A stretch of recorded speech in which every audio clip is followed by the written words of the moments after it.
상급 게이트에 침입자가 발생해 정의의 히어로 부대가 침입자를 잡기 위해 파견되었습니다. 고급 몬스터로 가득한 곳을 태평하게 돌아다니는 웬 꼬마가 발견되었죠. 히어로들은 소년에게 다가가 게이트 등록증을 요구했습니다. 그 짝퉁 성진우는 그런 건 필요 없다고 말했습니다. 경비원이 게이트에서 나가라고 하자 소년은 등을 돌리며 말했죠. 어디 한번 해보시지, 새끼야. 히어로들은 그의 배짱에 놀라 수갑을 꺼내 체포하려 했습니다. 하지만 소년은 손쉽게 금발 남자의 팔을 세게 쥐었고 그 히어로는 고통에 울부짖으며 바닥에 쓰러졌습니다. 다른 대원들이 마법봉을 꺼내 그를 막으려 했지만 침입자는 최소한의 움직임으로 막아냈습니다. 한 히어로가 머리를 걷어찼지만 아무런 효과도 없었죠. 그는 히어로의 갈비뼈에 니킥을 날려 반신불수로 만들어버렸습니다. 이제 대장만 남았는데 그가 소년을 보는 순간 흐릿한 움직임과 함께 복부에 정통으로 주먹이 꽂혔습니다. 충격에 빠진 히어로는 이 꼬마가 대체 누구인지 스스로에게 물었습니다. 침입자는 대장의 얼굴을 잡고 숲 저편으로 내던졌습니다. 소년은 차분하게 경고했습니다.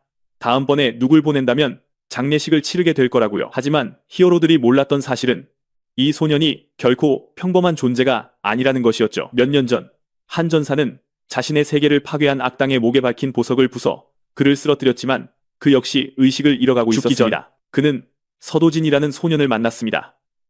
죽어가던 아이는 마지막으로 자신의 할머니와 이복 동생 윤영을 수천 번 배신당했던 그 전사는 거절하려 했지만 아이의 말에서 진심을 느끼고 수락했습니다. 영웅이 깨어났을 때 그는 서도진의 몸 안에 있었습니다. 이제 그는 검신이지만 본래 힘의 10%밖에 없는 약한 몸에 갇히게 되었습니다. 게이트와 몬스터가 10년째 나타나고 있고 면허를 가진 히어로들이 모든 것을 통제하는 세상에서 말이죠. 공식 등록도 없이 그는 그저 이 새로운 세상이 어떤 곳인지 보려고 게이트에 침입했습니다. 몬스터들은 너무 쉬웠습니다. 그를 막으러 온 정의 요원들은 악몽을 꿀 정도로 호되게 당했죠. 하급 랭크였던 소년에게 이제 아무도 손댈 수 없습니다. 서도진의 현실로 돌아온 주인공은 원래 몸 주인이 남긴 골칫거리를 발견합니다. 그가 몬스터를 죽여 얻은 마석을 팔려고 하자 터무니없는 수수료를 요구했고 그때 두 명의 거한이 뒷문으로 나타나 마석을 빼앗으려 했습니다. 겁도 없이 그는 세 놈을 모두 잠재워버렸습니다. 방에 그와 판매원 둘만 남게 되자 수수료는 40%에서 15%로 떨어졌습니다. 두둑한 현금 뭉치를 들고 집에 돌아와 할머니와 동생에게는 둘러대고 서도진과의 약속을 지킬 계획을 세우기 시작했습니다. 집을 나서던 그는 4,800만 1원의 빚을 받으러 온 두 사채업자와 마주칩니다. 원래 서도진이 남긴 빚이었죠. 주인공은 심호흡을 한번 하고 다른 깡패가 무슨 일이 일어났는지도 모를 만큼 번개 같은 펀치를 날렸습니다. 서도진은 다른 한 명은 멀쩡히 보내주며 보스에게 곧 찾아가겠다는 메시지를 전했습니다. 나중에 서도진은 그 돈으로 동생을 데리고 점심을 먹으러 갔습니다. 한 여자가 그곳에 도착했고 그가 살아있는 것을 보고는 완전히 충격을 받았습니다. 하지만 대화 후 그녀가 떠나면서 자신이 죽으라고 던져 넣었던 균열지대에서 그가 어떻게 빠져나왔는지 이해할 수 없었습니다. 다음 날 주인공은 택시를 타고 빚을 청산하러 사채업자의 아지트로 향했습니다. 보스는 부하들을 두들겨 펜글을 보고 격분했습니다. 주인공은 부하들이 전부 약골이라고 말합니다. 보스는 그의 배짱에 더욱 화가 났고 모든 부하들이 일어나 그를 둘러쌌습니다. 그중 한 명이 참지 못하고 소년에게 달려들었지만 얼굴 정중앙에 주먹을 맞고 나가 떨어져 모두를 충격에 빠뜨렸습니다. 주인공은 더는 사정을 봐주지 않고 한 놈 한 놈 무자비하게 두들겨 패기 시작했습니다. 이제 모두가 바닥에 쓰러지자 서도진은 내일까지 등록증을 준비하라고 말했습니다. 보스는 방금 본 광경에 겁에 질렸지만 서도진은 이 모든 상황에서 이상한 낌새를 느끼고 빨간 머리 여자가 자신을 죽이라고 사주했는지 물었습니다. 처음에는 그 남자가 입을 다물고 있었습니다. 하지만 서도진이 어깨를 쥐자 그는 결국 모든 진실을 털어놓았습니다. 그들은 그를 죽이고 자살로 위장할 계획이었습니다. 서도진은 등을 돌리고 떠났습니다. 다음날 등록증을 손에 쥔 그는 밤서 게이트로 들어갔습니다. 그 게이트 안에서 그는 클로 건틀릿을 사용해 거대한 독사들과 싸워야 했습니다. 게이트 보스는 보기보다 강했습니다. 그는 온갖 방법을 시도했지만 땅에서 주운 낡은 검이 아니었다면 그 비늘을 뚫을 수 없었을 겁니다. 그리고 그 검으로 그는 몬스터를 조각내고 보스를 손쉽게 쓰러뜨리며 전투를 끝냈습니다. B급 게이트가 이렇게 오래 걸릴 줄은 몰랐군. 힘을 되찾는 게 우선이야.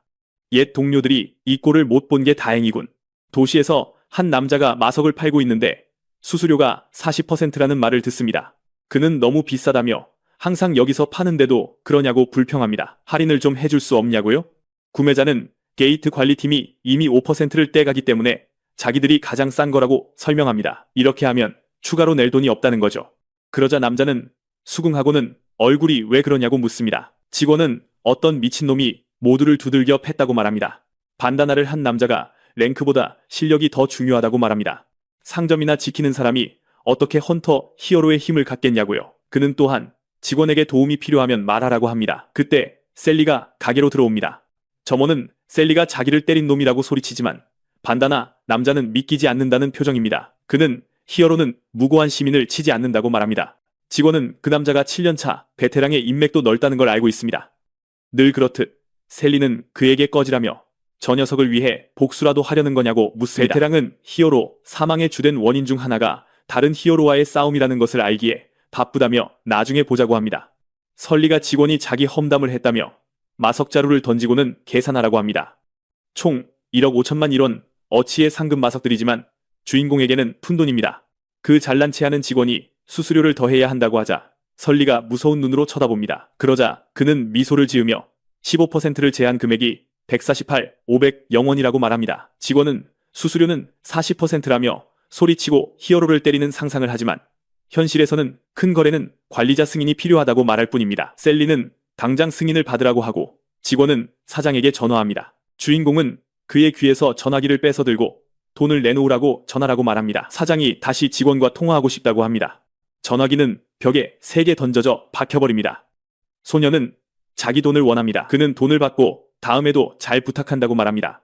10분 후 사장이 나타나 직원이 왜 전화를 받지 않는지 묻습니다. 직원은 더는 못 해먹겠다며 그만두겠다고 합니다. 남자는 현조연이라는 사람에게 전화해 당장 와달라고 합니다. 그녀가 도착하고 나서야 그녀가 한국 랭킹 4위의 S급 히로인이라는 사실이 밝혀집니다. 가게 주인은 그녀의 삼촌이었고 이제 히어로가 마석 판매를 강요한 이 사건은 해결될 참입니다. 집에 돌아온 서도지는 하루 종일 사냥해도 고작 1억 원밖에 못 번다는 걸 깨닫습니다. 이래서는 너무 늦겠어. S급 게이트를 공략해야 해. 중요한 건 얘 팀을 되찾는 거야. 하지만 예전 세계와는 달라. 대기 중에 만화가 희박해서 3년 이상 걸릴 수도 있어.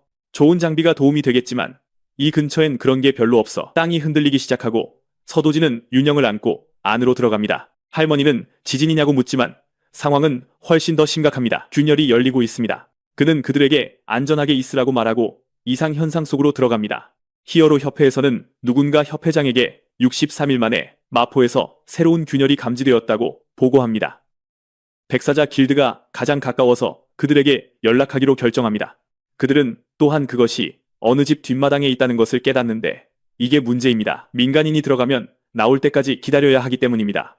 그리고 만약 그 사람이 죽으면 상황은 더 심각해집니다. 10일마다 몬스터 웨이브가 발생하여 서울을 파괴할 것이기 때문입니다. 그들은 서도진이 여동생을 구하려고 들어갔고 그가 히어로가 아니기 때문에 웨이브가 발생할 가능성이 매우 높다는 것을 압니다. 한편 홍희주는 대머리 남자가 설명한 이 각성이라는 것에 대해 혼란스러워합니다. 그녀는 격분하며 강철우가 무슨 짓을 했는지 묻습니다. 그녀는 강철우에게 서도진을 죽이지 못하면 받은 돈의 10배를 갚아야 할 것이라고 분명히 하려 합니다. 하지만 대머리 남자는 그 아이의 집에 균열이 열렸고 그가 안으로 들어갔다고 설명합니다. 홍희주는 이제 그 꼬맹이를 다시는 볼 필요가 없다는 것을 알고는 더 차분해진 것 같습니다. 균열 안에서 주인공은 어릴 적 항상 오던 뿌띠스와 숲이라는 것을 깨닫습니다. 길을 알기 때문에 그는 순수한 만화가 흐르는 세계수로 향합니다. 그의 옛 세계는 그 나무가 불타버리고 만화가 망가졌기 때문에 멸망했습니다. 그래서 이제 우리의 주인공은 만화를 되찾을 수 있게 될 것입니다. 그는 먹지도 마시지도 않고 오직 숨만 쉬며 3일을 머물렀지만 끔찍한 괴물들, 과거에 나무를 불태웠던 볼카나들이 나타났습니다. 지금 우리 주인공에게 수속성 검이 있다면 정말 도움이 될 텐데요. 하지만 상관없습니다. 그는 저 못생긴 괴물들을 하나도 남김없이 토막낼 작정이니까요. 서도지는 손을 뻗어 만화를 방출할 준비를 합니다. 응축된 만화가 기치의 형태로 뿜어져 나와 폭발합니다. 이렇게 한 번에 강하게 해본 것은 오랜만입니다. 몬스터들도 바보가 아니어서 그들 역시 주인공을 공격합니다. 하지만 주인공은 그 모든 힘을 가지고 더는 장난치지 않습니다. 짐승들은 응축된 만화에 의해 갈기갈기 찢겨 먼지가 되고 마성만이 남습니다. 그들을 모두 처리하고 나면 영혼의 불씨를 얻을 수 있을 겁니다. 그들에게서는 꽤 흔하게 나옵니다. 몇 개나 나올지 한번 보죠. 그리고 서도지는 세계수를 지키기 위해 쉼없이 싸웁니다. 결국 그는 불씨를 얻어 손 안에서 으깹니다. 나무에서 만화를 더 끌어올 수 있으면 좋겠지만 이 몸으로는 불가능합니다. 그래도 불씨를 흡수해서 그 만화를 화염 능력치로 변환할 수는 있습니다. 예전에는 그럴 필요조차 없었습니다. 이제는 하나 흡수하는 데만 10분이 걸립니다. 서도진은 가능한 한 많이 할 작정입니다. 균열 밖에서는 히어로 방성우가 이 상황에 대해 화가 나 있습니다. 김현우는 그 아이가 여동생을 구하고 싶었을 뿐이라고 설명하지만 다른 남자는 소문을 들었다고 생각합니다. 균열 안에서 각성하기 쉽고 다른 사람은 생각도 안 했다는 거죠. 죽고 싶었으면 혼자 갔어야죠. 길드마스터는 둘에게 웨이브를 기다리라고 했습니다. 미국, 중국, 영국, 터키, 스위스에도 균열이 나타난 것 같습니다. 이런 일이 일어난 것은 처음이지만 그곳들은 초기 단계에서 통제되고 있습니다. 서도진 때문에 한국만 망했습니다. 그가 나오면 방성우가 그를 처리할 겁니다. 28일이 지났고 히어로 협회는 1단계 웨이브가 오고 있다고 발표했습니다. 이틀 안에 서도진이 나오지 않으면 그는 곤경에 처할 겁니다.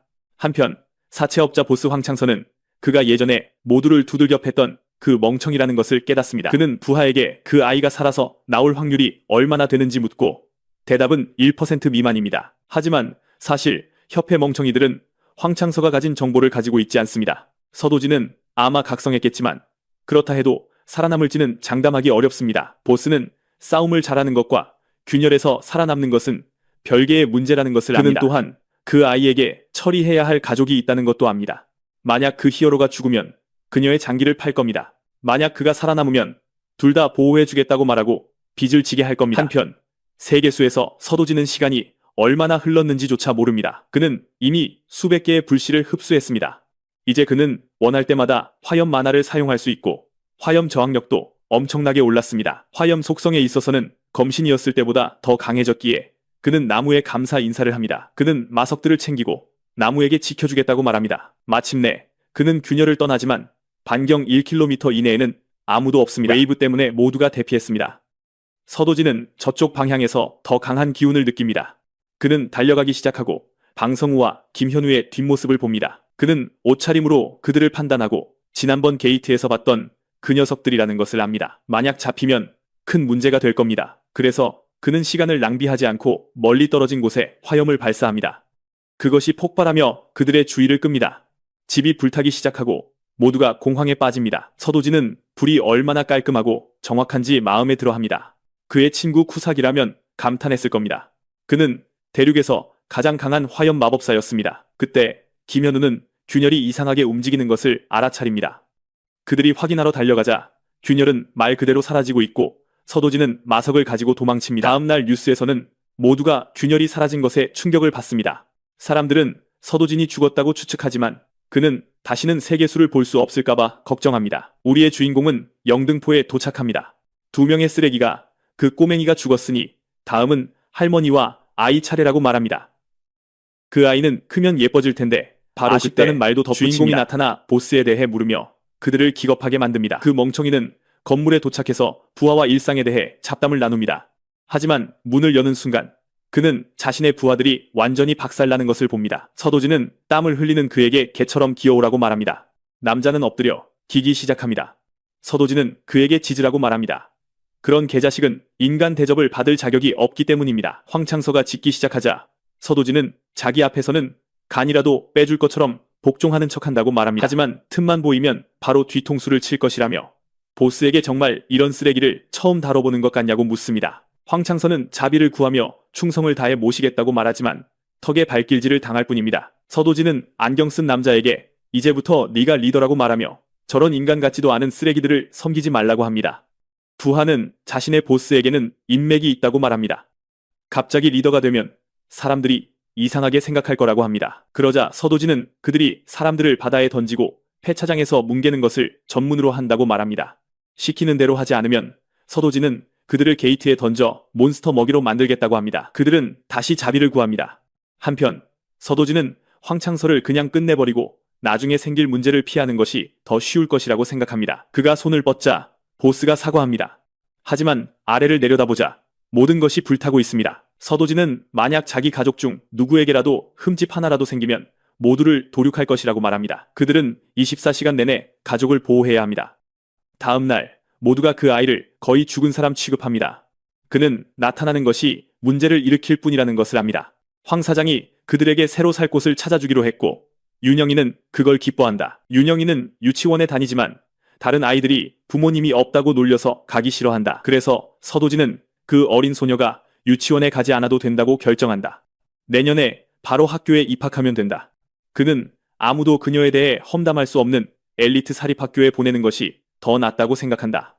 그리고 그 부하는 할머니와 어린 소녀를 모텔에서 하룻밤 묵게 한다. 안경 쓴 남자는 회사가 그 모텔을 운영하기 때문에 안전하다고 말한다. 그는 어린 소녀가 자신을 다시 보고 무척 기뻐했으며 할머니는 안도하는 표정이었던 것을 기억한다. 식당에서 윤영이는 오빠가 히어로냐고 묻지만 히어로는 몬스터와 싸우다 가끔 죽기도 하니 아니길 바란다. 그녀와 할머니는 오빠가 오랫동안 함께 있기를 원하기 때문이다. 그 잔혹했던 시절에도 끝까지 살아남은 인간들이 있었던가.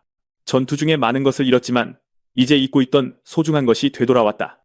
이곳에서는 소박한 행복을 지키며 살아갈 수 있다. 히어로 협회에서 설립자인 태왕이 정말 알아낼 것이 아무것도 없냐고 묻는다. 그의 비서는 없다고 말하고 그는 만약 리프트가 저절로 사라졌다면 저절로 다시 나타날 수도 있기 때문에 여자는 그런 변수가 있다는 것은 위험하다고 말한다. 차라리 웨이브였다면 더 나았을지도 모른다. 태왕은 화를 내며 사람들의 안전을 위해서는 그렇게 되지 않은 것이 다행이라고 말한다. 그는 세계에서 가장 존경받는 백인의 히어로 중 한 명이다. 만약 그가 대통령에 출마한다면 압도적인 표 차이로 이길 것이다. 하지만 그는 대통령이 되는 것에는 관심이 없다. 그는 사람들의 안전과 리프트에 대비하는 것에만 신경 쓴다. 태왕은 그녀에게 더 조사하라고 지시하고 그녀는 리프트가 있던 집에 살던 사람들이 집을 팔기로 동의했다고 언급한다. 가족을 잃은 사람에게 최소한의 위로라도 주기 위해 높은 가격을 제시할 것이다. 다른 나라에 그 리프트가 나타나는 것은 정상이 아니다. 적어도 중국과 미국은 상황을 통제하고 있었다. 하지만 영국은 실력 있는 히어로들이 다른 리프트로 갔기 때문에 문제를 겪고 있다. 그가 말을 마치자마자 영국에서 웨이브가 시작되었다는 알림을 받는다. 나중에 서도진이 마석을 팔기 위해 가게에 들어서자 직원이 기겁한다.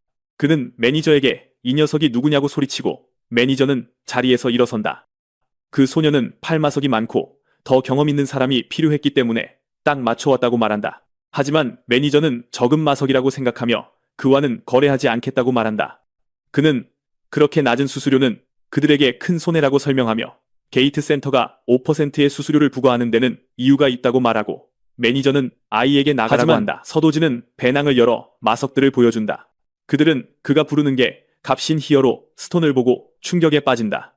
멕시코에서 마약왕 쿠르자마는 마약을 만들기 위해 마석을 빻고 있었다.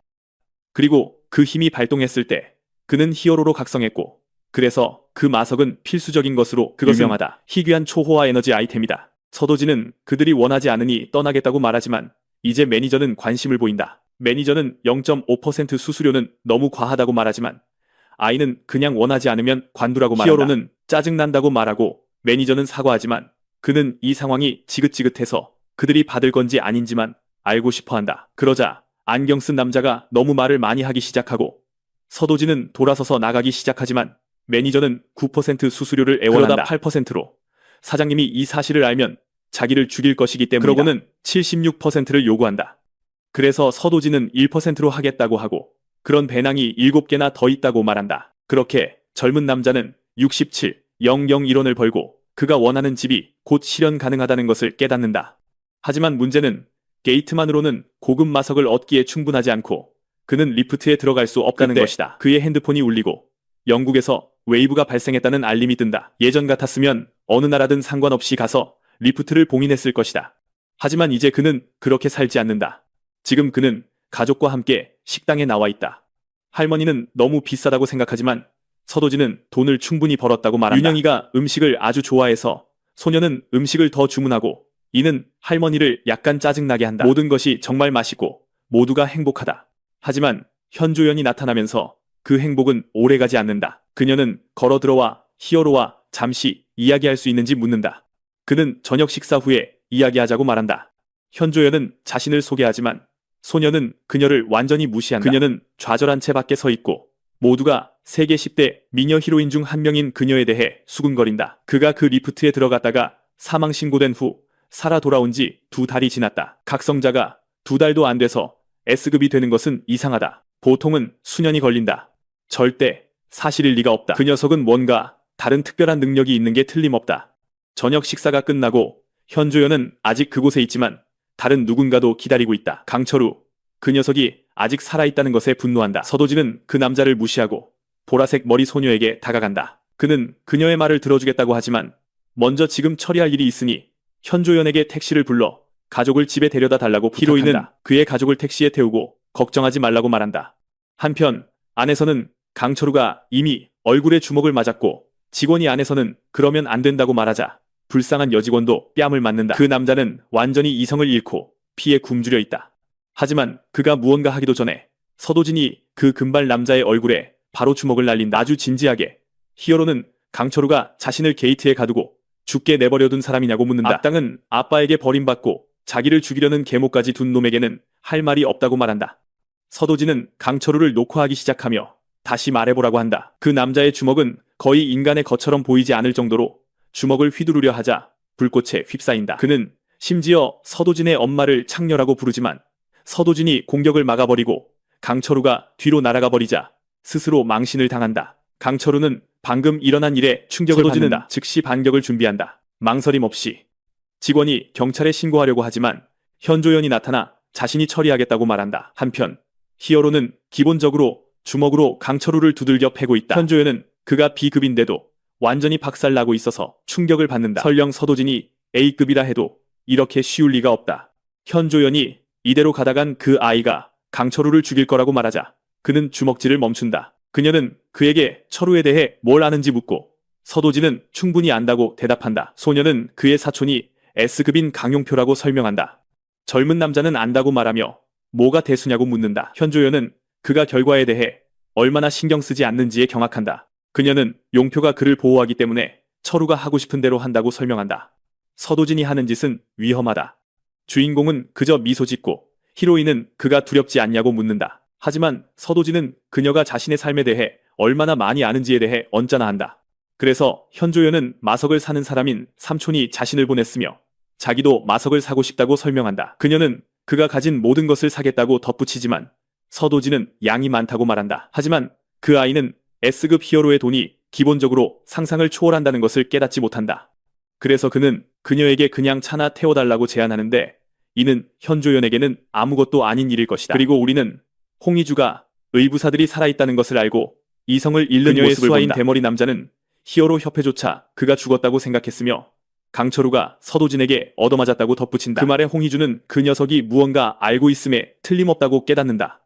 만약 그녀의 아버지나 남편이 알게 되면 큰 문제가 될 것이다. 그리고 언론이 알게 되면 그룹의 주가는 폭락할 것이다. 그녀는 대머리에게 언론을 막고 경찰의 입을 즉시 막으라고 지시하지만 그는 이미 조치를 취했다. 하지만 강철우의 사촌이 강용표이기 때문에 이건 근본적인 해결책이 아니다. 철우는 히어로 세계에서도 쓰레기 취급을 받는다.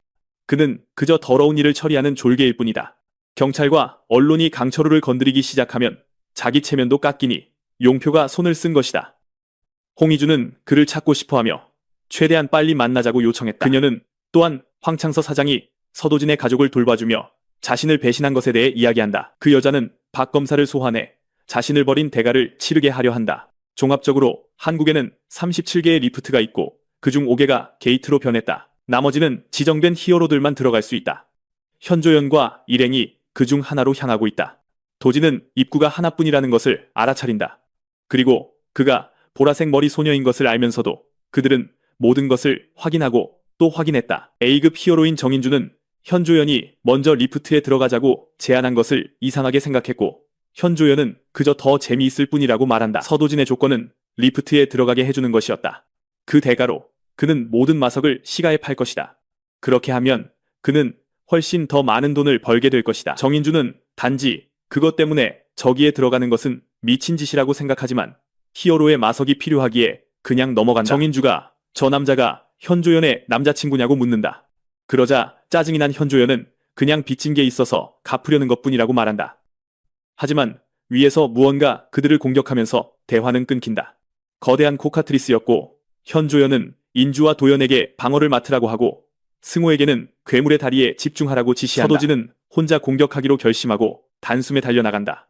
그의 주먹은 불타고 있었고 펀치를 날릴 준비가 되어 있었다. 그리고 모두가 놀랍게도 공격은 정확히 괴물의 얼굴에 명중했고 그것은 즉사했다. 하지만 서도진은 만족하지 않고 괴물을 세게 짓밟는다. 정인주는 이 남자가 대체 누구냐고 묻고 현조연은 그냥 강한 인간일 뿐이라고 말한다. 하지만 정인주는 코카트리스를 단 한 방에 죽일 수 있는 히어로가 몇이나 되냐고 묻는다. 현조연은 자기 언니조차 쓰러뜨리는 게 고작이라고 말하지만 그녀는 믿지 않는다. 그래서 현조연은 계획을 바꾸기로 결심한다. 그녀는 재빨리 중앙으로 돌진할 것이다. 하지만 먼저 그녀는 서도진에게 다가간다. 그는 즉시 돕지도 않은 사람들과는 아무것도 나누지 않을 거라고 말하지만 그녀는 그의 능력이 거기서는 쓸모없을 것이라고 말한다. 그는 더 깊이 들어가야 하고 그는 미소를 지으며 재미있겠다고 말한다. 현조연은 그곳을 잘 아니 자기가 앞장설 테니 따라오라고 말한다. 그리고 그녀는 미친 속도로 달려나간다. 서도진도 바로 그녀를 뒤따라간다. 그들은 그녀가 총알이라면 그는 빛이라고 농담한다. 팀원들은 뒤처지고 정인주는 S급 옆에 A급은 기본적으로 잡어에 불과하다는 것을 깨닫는다. 한편 현조연은 뒤를 돌아보지만 서도진이 보이지 않자 속도를 줄여야 하나 고민한다. 하지만 사실 그는 바로 그녀 옆에 있었고 더 빨리 가라고 말한다.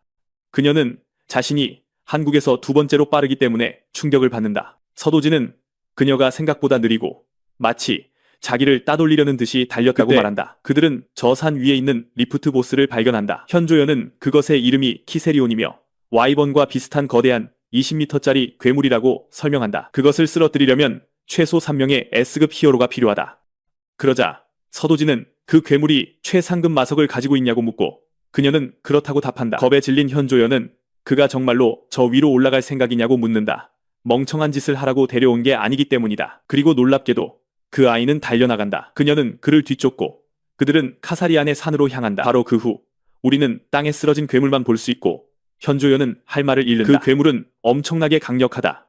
S급 히어로인 박효조차 30명의 A급과 함께 들어갔지만 그를 제외하고 모두 죽었다. 나중에 복수를 위해 그는 다른 S급 히어로와 200명의 A급을 데려왔다. 결국 그는 쿠사리안을 사냥하는 데 성공했지만 대부분의 히어로들이 죽었고 박효의 초거대 길드는 회복하는데 3년 이상이 걸렸다. 현조연이 아무 기여도 하지 않았다고 말하고 이는 그녀를 좌절시킨다. 그럼에도 그녀는 위대한 캐사리안이 단 한 방에 쓰러지는 것을 지켜보기만 했다는 사실과 그 아이가 괴물에게서 거대한 마석을 얻었다는 것을 믿을 수 없다. 그러고 나서 그는 현조연에게 더 이상 도움이 필요 없다고 말한다. 이제부터는 혼자 갈 것이다. 하지만 현조연은 시체의 깃털이나 발톱처럼 더 유용한 것들이 있다고 말한다. 주인공은 그건 돈이 되지 않는다고 말한다.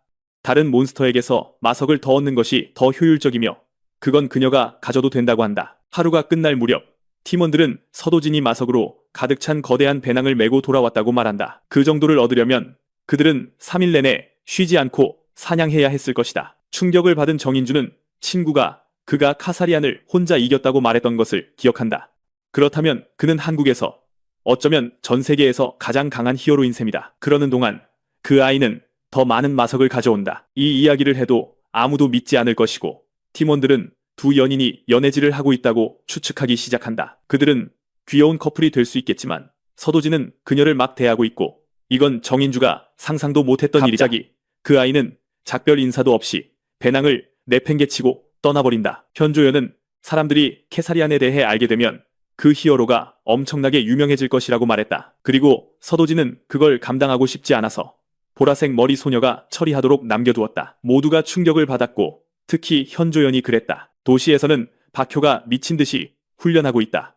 그의 조수가 그에게 살살하라고 말하고 박효는 자신을 얕봤던 모든 사람들의 입을 다물게 할 것이라고 말한다. 조수는 계속해서 그의 자존심을 부추기며 아무도 그보다 카사리안을 쓰러뜨리는 전략을 더 잘 이해하지 못한다고 말한다. 그리고 언젠가 그는 가장 작은 팀으로 그 괴물을 죽인 히어로로 알려질 것이다. 하지만 3년 전과 비교하면 그의 길드의 영향력은 많이 떨어졌다.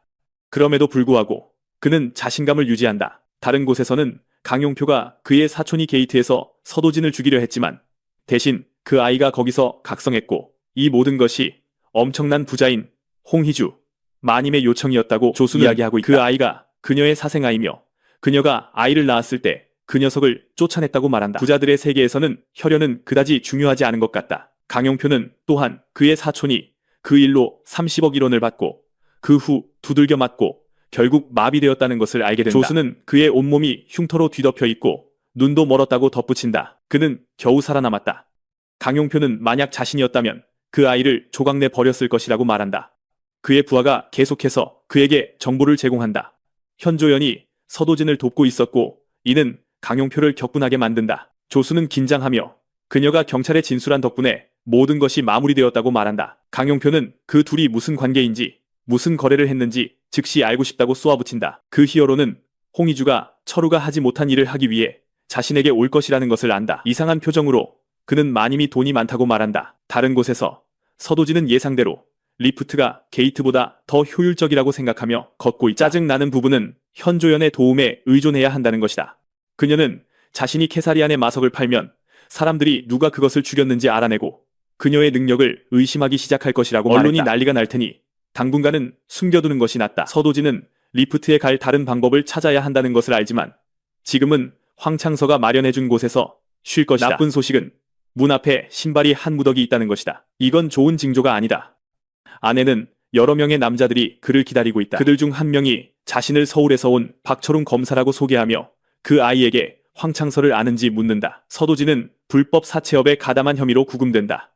주인공은 의자에 수갑이 채워져 있고 박 검사는 황창서와 서도진이 협조적이었다고 전화 통화를 한다. 그는 딸의 학업을 돌봐준 것에 대해 감사하며 홍희주와의 관계를 드러낸다. 그러자 그 금발 남자는 사회의 쓰레기를 다른 사람들과 분리하기 위해 검사가 자리에 앉아 말한다. 박 검사는 혐의로 보아 그 아이는 10년 동안 감옥에서 썩을 것이며 이미 모든 것을 증명할 충분한 증거를 모았다고 말한다. 하지만 서도진은 표정 변화가 없다.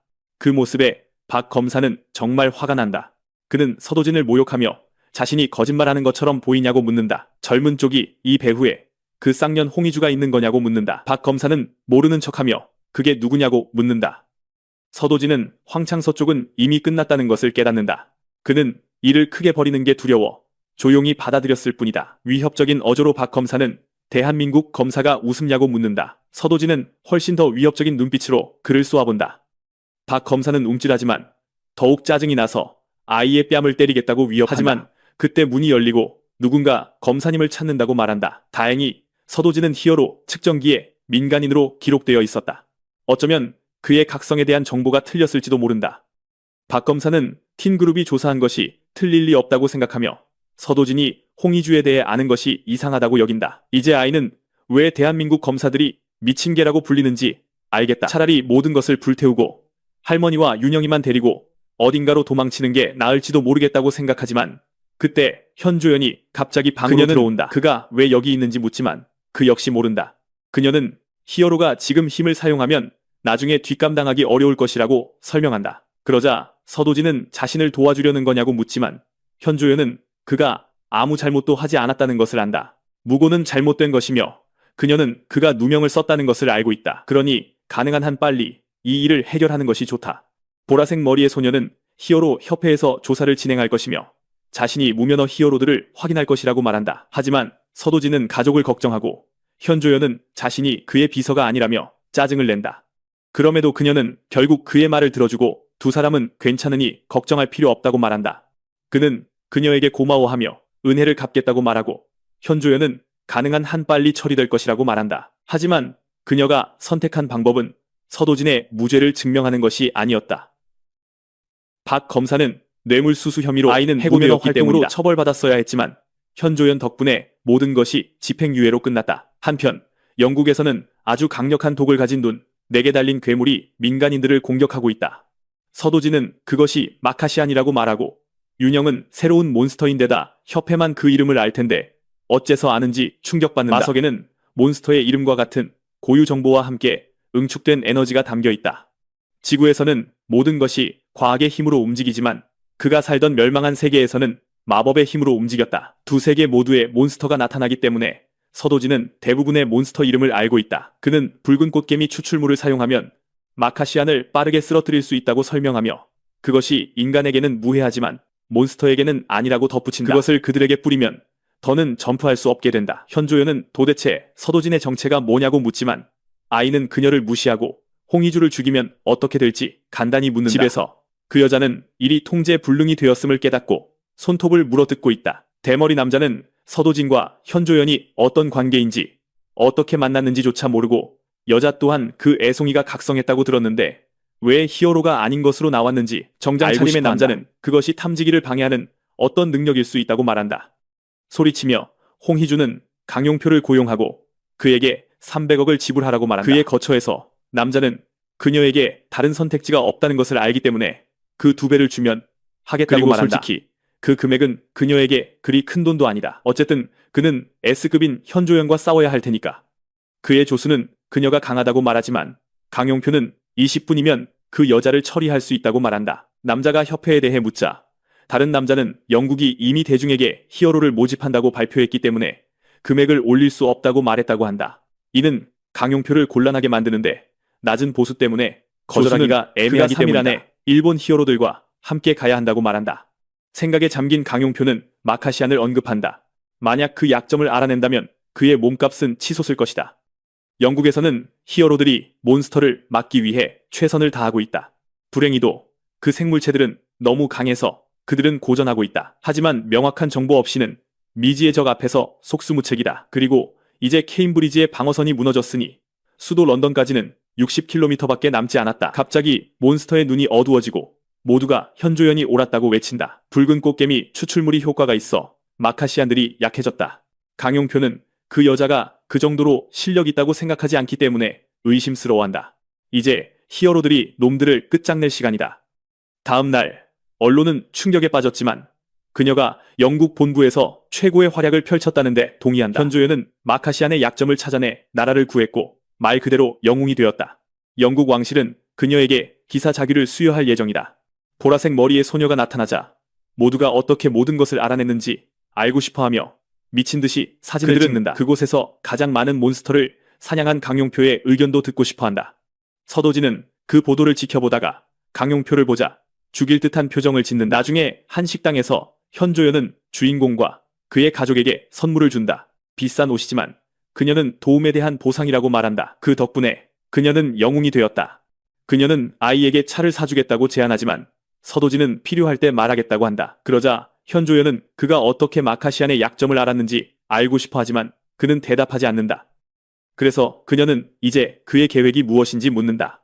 만약 그가 홍희주나 강용표를 노린다면 일이 험악해질 것이고 그녀는 그를 막아야 할 것이기 때문이다. 그는 집을 사고 싶다고 말한다. 한편 강용표는 여자들과 파티를 즐기면서도 현조연이 얼마나 다른지에 대해 생각하지 않을 수 없다. 그녀는 마카시안의 약점을 알지만 어떻게 알게 되었는지는 여전히 숨기고 있다. 그리고 최악은 비행기에서 서도진과 있었던 일이다. 강용표는 그녀에게 그 아이가 검사의 머리를 박살낸 것에 대해 물었지만 현조연은 이 모든 것을 시작한 것은 철우가 게이트에서 아이를 붙잡았을 때라고 설명한다. 싸움이 있던 날 먼저 시작한 것은 서도진이 아니었고 강용표는 자기 사촌이 어리석은 짓을 했더라도 여전히 자기 사촌이며 그 애송이에게 복수할 이유가 있다고 말한다. 그저 어깨를 으쓱하며 그가 원하는 대로 하라고 말한다. 그녀는 끼어들지 않을 것이다. 충격받은 강용표는 그들의 관계가 생각만큼 좋지 않다는 것을 깨닫는다.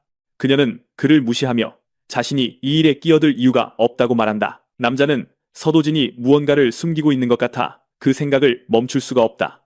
영국 슈루즈버리 시는 웨이브로 인해 파괴되었고 영국 히어로 협회는 다음 웨이브가 오기 전에 가능한 한 많은 마석을 확보하고자 한다. 많은 히어로가 경비가 서 있는 리프트로 파견되었다.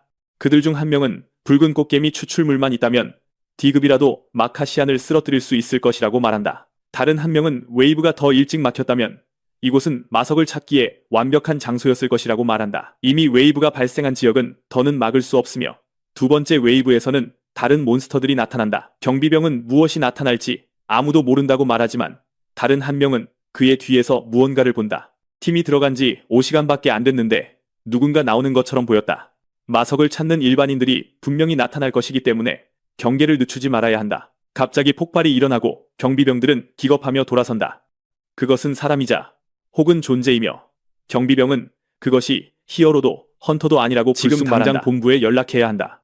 그 존재는 녹색 힘을 발산하며 둘 다를 공중에 띄운다. 그들 중 한 명이 괴물에게 단검을 던지려 하지만 괴물은 너무 약했다며 아무렇지 않게 튕겨낸다. 그 존재가 주먹을 쥐자 두 경비병은 사실상 끝장난다. 그것은 10년이 지났는데 아직 20%에도 도달하지 못했다고 말한다. 어쩌면 실패했을지도 모른다. 차원 균열을 활성화한 후에도 먼저 만화를 축적해야 할 거야.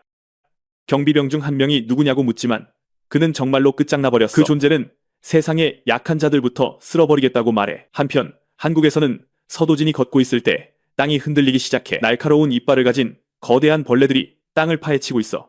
주인공은 반경 100m 안에 26마리가 있다는 것을 알아차려. 그는 자신의 공격에서 몇 마리나 살아남을지 궁금해하다가 모든 것을 날려버리는 거대한 화염구를 던져 몬스터 조각들이 사방으로 날아가. 화려한 건물 안에서 태왕은 다루기 힘든 젊은 녀석에 대해 이야기하고 있어. 정장을 입은 민홍기가 그 아이가 히어로라는 확인을 받았다고 말해. 노인은 히어로 측정기로는 그 아이를 측정할 방법이 없다고 나온 줄 알았다고 말해. 협회 부회장인 박승철은 자신들이 묻는 것에는 무엇이든 답해야 한다며 그를 건방진 꼬마라고 불러. 그러자 민홍기는 이 모든 일이 히어로 강철우의 비열한 계획 때문에 시작되었다고 말해. 게이트 사건 당시 죽기 직전에 각성했고 그 후 그놈에게 복수하고 마포의 몬스터들을 혼자서 처리했어. 그가 한 행동 중 일부가 좀 과하긴 했지만 그 아이의 힘이 엄청나다는 건 분명해. 곰곰이 생각하던 태왕은 다루기 힘든 건 맞지만 그의 충성심은 의심할 여지가 없다고 말해. 그리고 공식 히어로 라이선스를 요청했지. 게다가 현조연이 그를 보증하고 있으니 일반적인 절차는 생략할 수 있어. 그 이름이 나오자마자 모두가 충격에 빠져. 서도진은 이제 공식적으로 한국의 8번째 S급 랭커이며 균열에서 사냥할 수 있게 됐어. 태왕은 그 아이가 라이선스를 받자마자 미친 속도로 균열을 탐사하러 간 것을 보고 가장 충격적인 부분은 그가 길드도 없이 2급 균열에 들어갔다는 거야. 박승철은 그가 제정신이 아니라고 생각하며 만약 그 아이가 살아 돌아온다면 그를 홍보하고 신원을 공개하는 게 좋겠다고 회장에게 제안해. 어쨌든 그는 8번째 S급 랭커니까. 민홍기는 그 젊은 친구가 그걸 원하지 않을 수도 있다고 말해. 먼저 그에게 물어보는 것이 순서야. 노인은 이사에게 이런 시기에 그 정도 수준의 히어로가 또 나타나면 사람들이 안도감을 느낄 거라고 말해. 태왕은 양쪽 의견 모두 이해하지만 자신이 직접 서도진에게 가서 이야기하겠다고 해. 한편 서도진은 밖에서 더 많은 살인 벌레들을 쓸어버리고 있어. 그는 불시에서 얻은 화력을 사용해 몬스터들을 반으로 갈라버려. 그러다 마나 소모가 장난이 아니라는 것을 깨달아. 이 친구 무기가 정말 절실히 필요해. 젊은이는 가산 공방에 도착해서 접수원에게 이걸로 무기를 만들고 싶다고 말해. 하지만 그 남자는 예약한 사람만 들어올 수 있다고 말해. 서도진이 말을 걸어보려 하지만 남자는 예약이 꽉 차서 시간이 없다고 해. 주인공은 그의 멱살을 잡고 사장이냐고 묻지만 그는 그냥 사장 아들이야. 그래서 주인공은 여기가 실력 좋다고 들어서 왔다며 아버지를 부르라고 해. 사장인 최철권이 나타나서 누가 이곳에 대해 알려줬는지 물어봐. 서도진은 현조연이라고 말하고 두 사람 모두 충격을 받아. 그러고는 그 아이는 거대한 흑살수의 어금니를 건네주고 남자는 할 말을 잃어. 그 후 주인공은 그에게 최대한 길고 날렵한 검을 만들어 달라고 요청해. 장인은 비금속 재료는 너무 길게 늘리면 내구성이 떨어지니 대신 중간 길이에 검 2자루를 만들겠다고 말해. 짜증이 난 서도진은 노인이 실력이 부족한 거 아니냐고 물어. 그냥 2개를 이어 붙여. 긴 검이 필요하고 만화 흡수율도 아주 높아야 해. 그 말에 사장 아들은 긴장해. 아버지의 무기들은 만화 흡수율이 3등급이라 실력이 별로라는 말을 들었기 때문이야. 그는 검을 하나 잡고 5등급은 되어야 한다고 말해. 그러고는 칼날을 꽉 쥐자 칼날이 너무 밝게 빛나더니 스티로폼처럼 반으로 부러져 버려.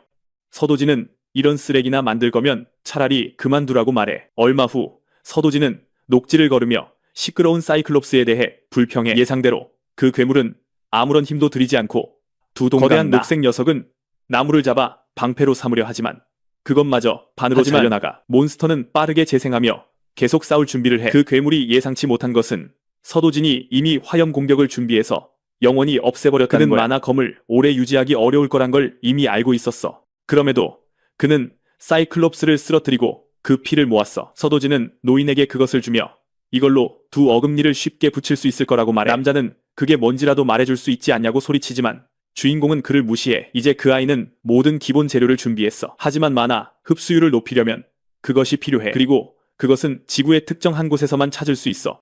서도진은 수영장에 있는 현조연에게 전화해서 브라질 얘기를 꺼내. 그녀는 협회에서 브라질로 히어로를 보낸다는 것에 혼란스러워하지만 아무래도 정부가 한국과 협력해서 균열을 봉인하는 것 같아. 브라질 몬스터들은 엄청나게 난폭하지만 마석을 많이 떨어뜨리고 보수도 좋아.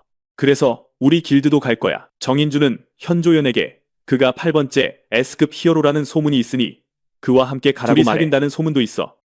그 말에 현조연은 불편해하지만 가기로 동의해. 한편 노인은 그 꼬마가 어떻게 사이클롭스의 피가 그 재료를 붙이는 데 사용될 수 있는지 알았는지 궁금해해. 그는 1.8m 길이의 검을 만들 수 있고 서도진은 그걸 5kg으로 한 손으로 휘두르고 싶어해. 장인은 그 아이가 갑자기 공손해진 것을 이상하게 생각하며 그 무게가 한 손으로 들기에는 너무 무겁지 않냐고 물어. 결국 노인은 한 달 안에 준비될 거라고 말해.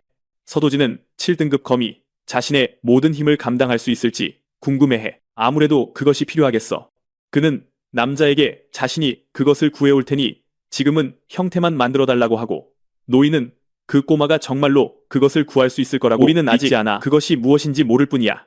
며칠 후 주인공은 보라색 머리 소녀에게서 차를 받지만 그녀는 그게 1억 원밖에 안 된다고 말해. 그 정도면 공정하다고 말하고 왠지 모르게 그녀는 당황해. 그러고는 히어로 협회에 무슨 일 있냐고 물어.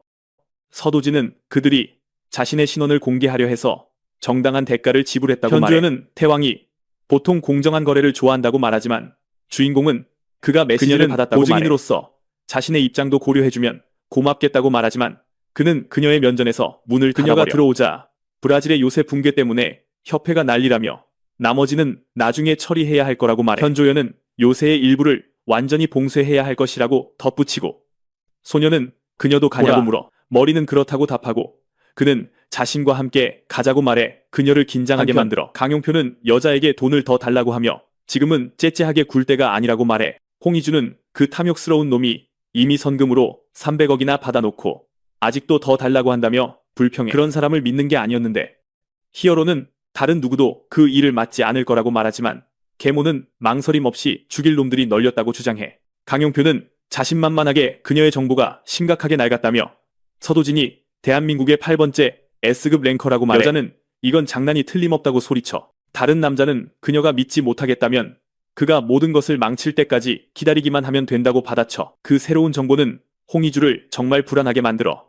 만약 사실이라면 그를 통제할 수 없으니 결국 추가 비용을 지불하게 될 테니까 차라리 정기적인 사업 파트너가 되는 게 더 낫겠다고 말해. 홍희주는 그 꼬맹이만 없애준다면 뭐든지 동의하겠다고 말해. 용병은 휴대폰을 확인하더니 임무에 딱 맞는 기회가 방금 나타났다며 여자가 운이 좋다고 말해. 가는 비행기에는 5명의 S급 랭커가 있어. 현조연, 정성호, 박해올, 강용표, 그리고 서도진. 상파울루의 브라질 히어로 협회에서 몇몇 남자들이 그들이 도착했다고 말하고 그들 중 몇 명은 호텔에서 쉬지도 않고 바로 행동에 나섰어. 하지만 그들 중 한 명은 겁을 먹었어. 한국인들이 특정 정보를 알아낼지도 몰라.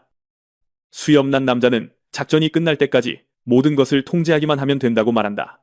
모라야스는 브라질의 보물 영웅인데 정체불명의 존재에게 패배했고 그건 몬스터가 아니었어. 블랙박스에는 사람의 형체가 선명하게 찍혔고 산토린 균열 근처에서 일어난 일이야. 모샤오가 서도진에게 문자를 보냈는데 그 미친놈은 이미 가장 골치 아픈 균열에 혼자가 있다. 한편 그들은 균열에 들어가기 이틀 전인 적응 기간에 대한 회의를 하고 있다.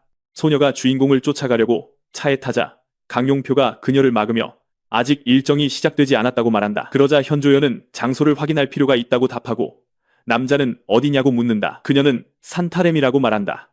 그 영웅은 브라질 협회에서 그곳을 피하라고 했기 때문에 생각에 잠긴다. 그 주변 지역에서 서도진을 제외한 길드원들은 긴장하고 있다.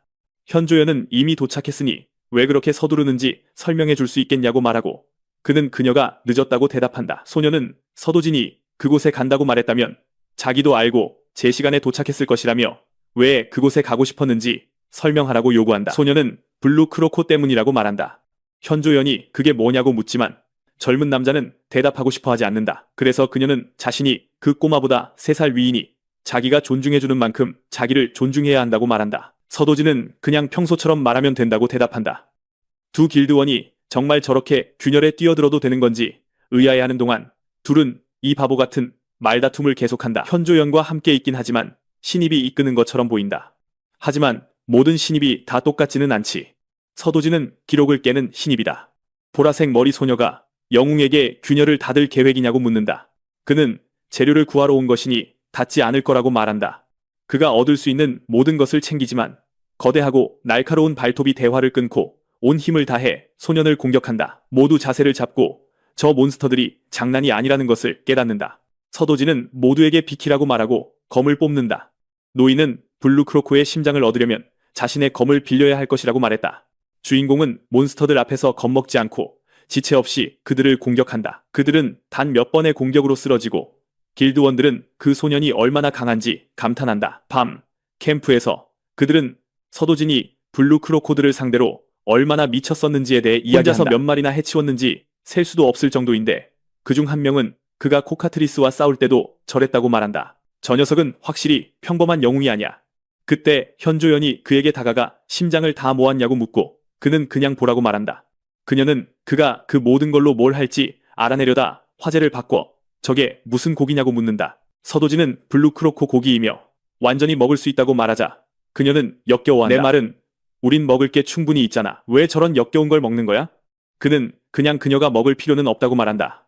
정인주가 저걸 먹어도 안전한지 그리고 보급품이 그렇게 많은데 왜 굳이 먹냐고 묻는다. 현조연은 서도진이 맛있다고 했기 때문에 먹어보기로 결심한다. 그녀는 한 입 베어 물고 정말 맛있다는 것을 깨닫는다. 그때 정인주가 그에게 다가와 남자친구 한 번도 사귄 적 없는 그녀의 마음을 어떻게 그렇게 사로잡았냐고 묻는다. 그녀를 그 정도 수준으로 만드는 비결이 뭐야? 저런 역겨운 걸 먹게 만드는 것 같은 거 말이야. 그때 우리의 소녀는 전생을 떠올린다. 제국 아카데미에서 20살이 되기 전 그는 마이셀 그레인 영예를 만났다. 20살 이후에는 레슬리 가문의 딸 루엔데 레슬리안을 만났다. 그리고 폐허가 된 세상의 마지막 성역에서 그는 베로니카를 만났다. 정인주가 그에게 소리치며 비결이 뭐냐고 묻는다. 서도진은 꾸리벌을 쫓아다니지 않는다고 설명한다. 소녀는 그게 자기가 들어본 말 중에 가장 오글거린다고 말한다. 다시 상파울루, 강용표는 작전이 아직 시작되지도 않았는데 왜 현조연이 서도진, 정인주, 그리고 길드원들을 데리고 균열에 들어갔는지 알아내려 하고 있다. 산타렘에는 분명 가치 있는 몬스터가 있을 테지만 협회에 따르면 그곳은 그저 미친 듯이 위험할 뿐이다. 그 영웅은 서도진과 관련된 것은 무엇이든 예측할 수 없다고 불평한다. 그때 홍희주가 전화해서 그 꼬마가 아직 살아있는지 묻는다. 강용표는 그녀가 자신을 재촉한다며 무슨 일이 있냐고 묻는다.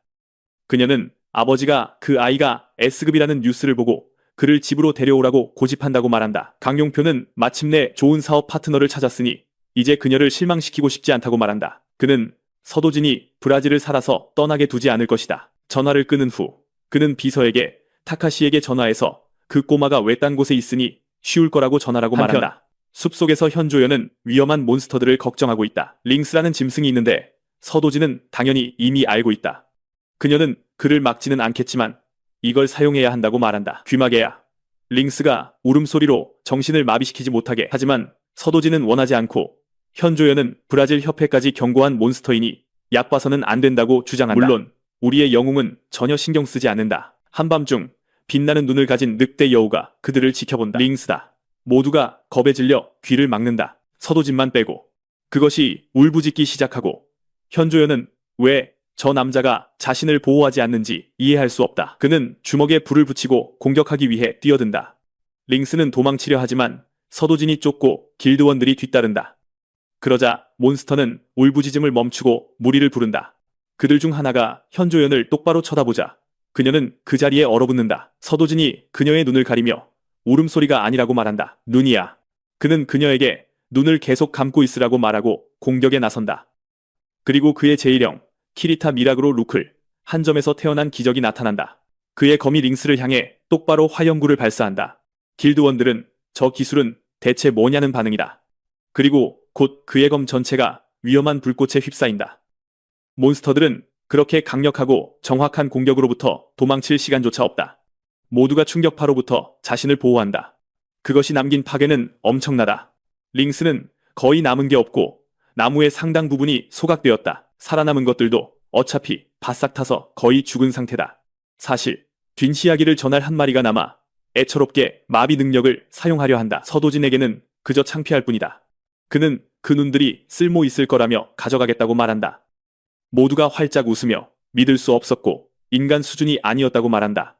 그들은 심지어 그가 샤브리 알폰스보다 강하거나 세계 최강의 영웅인 케인 레스터 수준이라고 생각한다. 그들이 걷고 있을 때 숲의 탁한 물에서 무언가 기어나오기 시작한다. 그들은 피에 굶주린 좀비 같은 생물들이다. 길드원 중 한 명이 알다시피 죽은 자는 뇌가 없기 때문에 인지 능력이 제로라고 말한다. 좀비들이 돌진하다가 너무나 강력한 주먹에 맞아 영원히 끝장난다. 그리고 기억해라. 강한 것 외에도 서도진은 미치도록 빠르기 때문에 길드원들이 구경만 하는 동안 순식간에 그들을 쓸어버린다. 그 후 현조연은 자신도 배우고 싶다며 검술을 어디서 배웠는지 묻는다. 그는 평화로운 세상에서는 그녀에게 검술이 정말 필요 없을 것을 알기에 언제 쓰겠냐고 그냥 묻는다. 보라색 머리 소녀는 무시당하자 화를 낸다.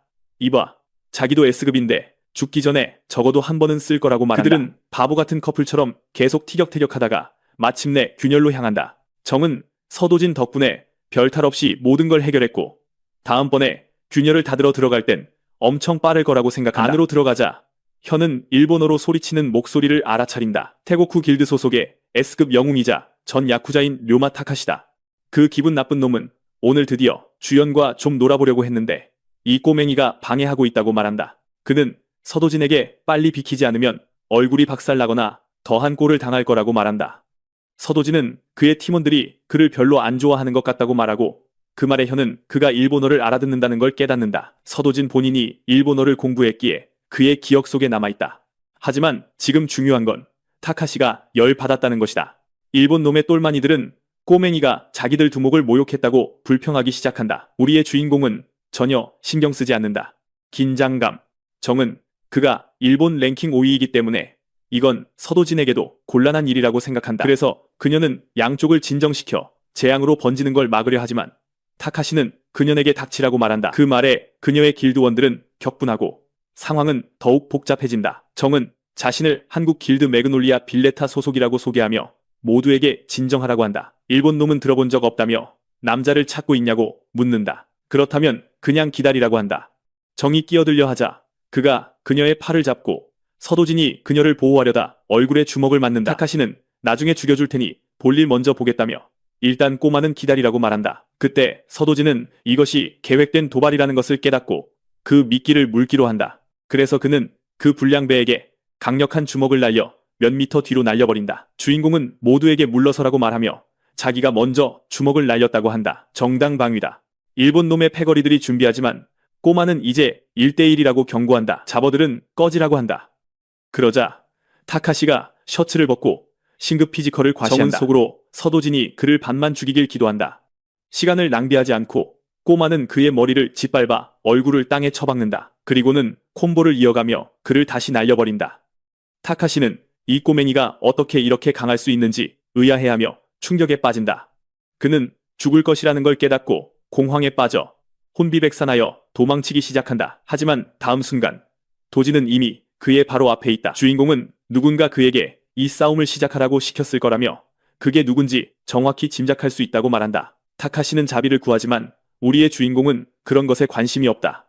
꼬마가 그의 얼굴 오른쪽에 괴물 같은 주먹을 날리자 타카시는 바닥에 쓰러지며 아마도 영원히 정신을 잃는다. 정은 예상했지만 그렇게 굴욕적일 줄은 몰랐다. 그러자 서도진이 일본 놈의 목덜미에 발을 올리고 청록색 머리의 소녀는 현에게 뭐라고 말 좀 해보라며 안 그러면 장례식장이 될 거라고 한다. 그녀는 꼬마에게 멈추고 그를 죽이지 말라고 소리치지만 서도진은 자기가 책임지겠다고 말한다. 그녀는 그의 팔을 잡고 애초에 책임져야 할 일을 해서는 안 된다고 말하기 시작한다. 타카시의 길드가 그를 도우려 하는 동안 서도진은 저런 쓰레기는 쓸어버리는 게 낫다고 주장한다. 정은 꼬마에게 그렇게 격을 떨어뜨리지 말라고 하고 현은 그 불량배가 이미 교훈을 얻었다고 말한다. 그리고 그녀는 타카시의 똘마니들에게 다시는 누구에게도 함부로 굴지 말라고 말하자 그들은 무릎을 꿇는다.